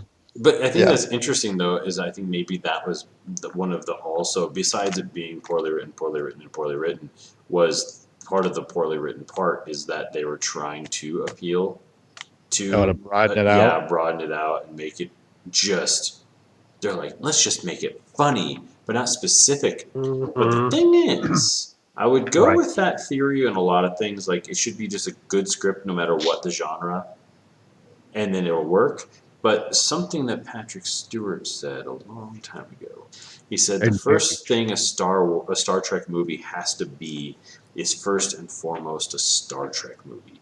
And I was like, you're right, Patrick Stewart. It has to have the context of it. And then if you write a good only story. you had ever been in one, Patrick Stewart. Yeah. Oh, zing. snap. If only one of those Next Generation movies were decent. Yeah. Oh, if only. Aww. I did my The Dune Buggy Generations. one. Yeah. Generations. I was really digging Picard. Nemesis? That's maybe. Nemesis is okay. What's the one with the No, time Nemesis is the traveling last ribbon? one. I think that's Nemesis. First Contact.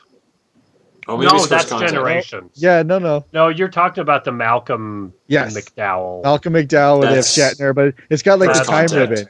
Yeah. Yeah. First The guy from Contact. Babe. I dig that one. Yeah, I think that was was a good good. one. Well, I liked seeing them in a different perspective. Or out of like the TV, social but- distancing.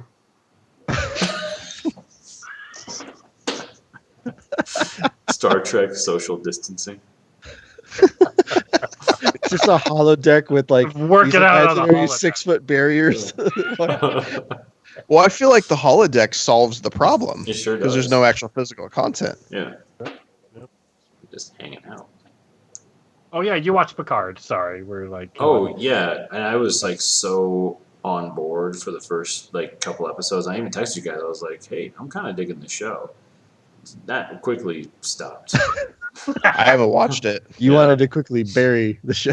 Yeah. Yeah. Ugh. no, Like, well, it It's was one of great those things where it knew what it was, and I guess we could talk about it at some point if you guys wanted to watch it. But it knew what it was, and it still did. Like I thought that it was interesting because it had really specific, and all the characters were really well fleshed out. But it would take an entire hour episode, and nothing would happen, like nothing, and you would just be like, "Wait, we're still on the bridge of this ship talking." This is too Wow. whoa. Yeah, it's like that kind of thing. It's like the We're Moby still Dick on the chapter where conference it's just call. tying It's 2 knots. episodes later. Yeah, where they're just singing a song. It's like, what is going on? And I watched Ryan. Do you watch Red Letter Media? I feel like you would be a fan of them. I don't actually. I don't know what that is. Oh yeah, like they're on YouTube. They're the guys. They did the Phantom Menace down like 15 years Oh. ago, something of this. That's how they blew It was. up. Oh, you know, But I think I It's have fine. watched of it. yeah, but yeah, they did. So I didn't watch Picard, but I watched all of their reviews, and then the their big review. I'm halfway through of Picard, Oh, so I'm like, I'd rather just watch these mega Trekkie nerds yeah. bitch about the new like Kurtzman version and the J.J. Abrams version of Star Trek than just watch it. Yeah. So Yeah. I'll just watch them complain about it. Yeah. It's entertaining. It's great. Yeah, they complained. They did not like it. Got Really? They didn't. Huh? Interesting. Everything I heard about Picard was like, you got to get through like the first 5 episodes. I'm like, that's a problem if it takes 5 episodes to get going. That's not the mark of a good show. Right. Yeah. Like, you just got to get through the. Just We'll watch be the off. last ending credits, and Yeah. it's there's great. like first 5. Isn't there only like 8? Like, Right. Yeah. There's like not a lot of payoff. But in too, the I way it feel builds like it the up, people saying that are just wanting blockbuster popcorn stuff, right? which is Because okay. I feel like that's yeah, probably. Like, and a little bit, yeah. When people told me that, I was like, well, it's probably just not your thing. Mhm. I Alright. think, But and I think that's actually a great way to watch Space Force. It's like if you really want to enjoy it, you just have to shut your TV off and break it and never watch the show because then it'll be great. Cancel your Netflix. Yeah, yeah, Yeah. there you go. Just watch Tiger King or whatever. yeah, to watch literally anything else. I mean, it was a rough shift though, going from the last episode of Space Force to the first episode of Defending Jacob. That was a Oh, I drastic shift imagine. in tone. Like, oh, that's how you make a good TV show. I had forgotten. Yeah. Oh, totally. Like the lighting and the acting and the writing. And Yeah, the every job. writing. yeah. Every checkbox. Yeah. Exactly. So we'll It's pick that up though at some point. Yeah. I need to. I need to start watching it. I finished it. So Yeah. And We'll get it How back. many episodes? 10? there's 8. 8. I was glad that I was wrong. Yeah, not 7, Nick. Yeah, There's I was 8. glad that Yeah. I was wrong about the finale. But we can. That talk was a about good it. one last week. Yeah. What a cliffhanger! No, it isn't. Oh, yeah. There's Yeah. one more A episode. cliffhanger till the next week, Well, it's maybe. because I think Apple TV didn't list that episode until they, instead of having like you can see the ones that are upcoming and then it just has no image or whatever. I think it literally dead listed at 7. I was like, that's weird. Unlike HBO Go, when Game of Thrones was running the season where Joffrey dies, dude, the thumbnail. So I watched on HBO Go, and so I watched like the previous episode, and then the Joffrey episode was up next, and the freaking thumbnail is him lying dead with like the stones on his eyes, and I was like, what? They just kill a character and then they put it in the thumbnail? Yeah, Put right? literally anything else on there. Put a turd scraped across the sidewalk. I don't care. Anything but the Dragon turd. punchline of the show. Oh man, what was I gonna say? I forget. I had something. Well, Stu, it's like what was nothing when goes. I got to throw in a Phantom Menace thing. Yeah. But with the soundtrack, the score, and it was like Qui-Gon's funeral, and you're like, oh, yeah, on the back of the CD. Yeah. Because all of that was, oh man, they put out all the toys and all the music like weeks ahead of the movie. Yeah, and so we all picked up the CD and it's like Qui-Gon's funeral, and we were like, no. You gotta be kidding me. Maybe he's just going to a funeral. Maybe his funeral. I think they misspoke. It should be Qui-Gon went to a funeral, right? Brutal. I had some thought of something you guys were talking about. I forget.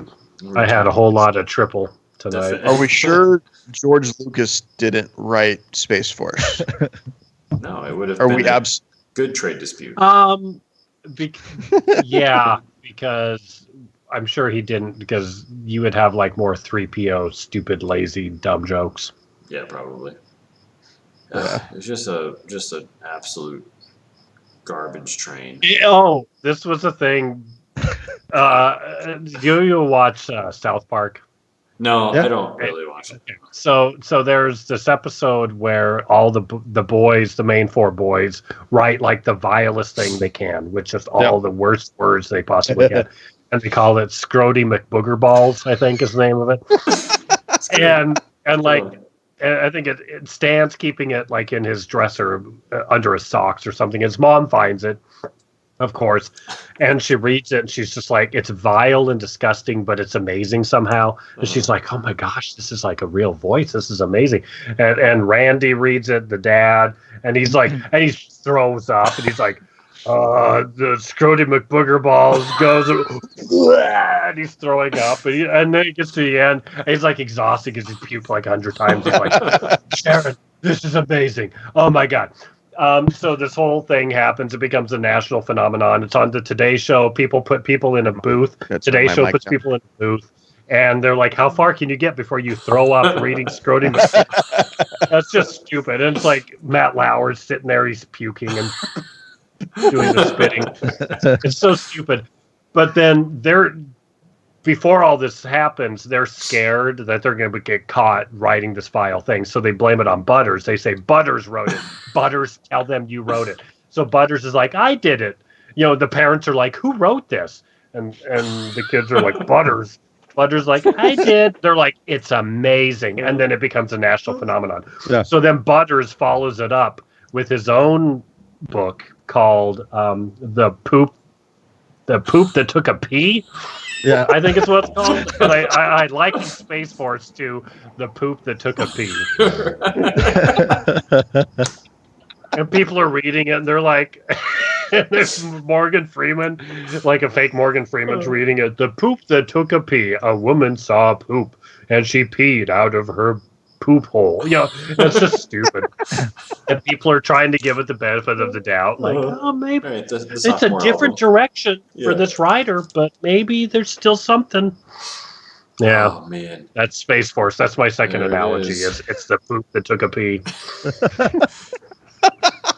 So, to the guys who brought you The Office, if you want to bring a Space Force, ignore If you everything love we've said for Brody 2 hours and McBoogerballs. 40 minutes and just turn it into a poop that took a pee. That should do it. Yeah. Okay. All right. Thank you to everyone out there who's been watching in YouTube land, and thank you to everyone who's listening on the podcast. We love you all, and we'll see you next week. Yeah, Bye. tell your Bye. friends. Tell everybody about how awesome we are. All right.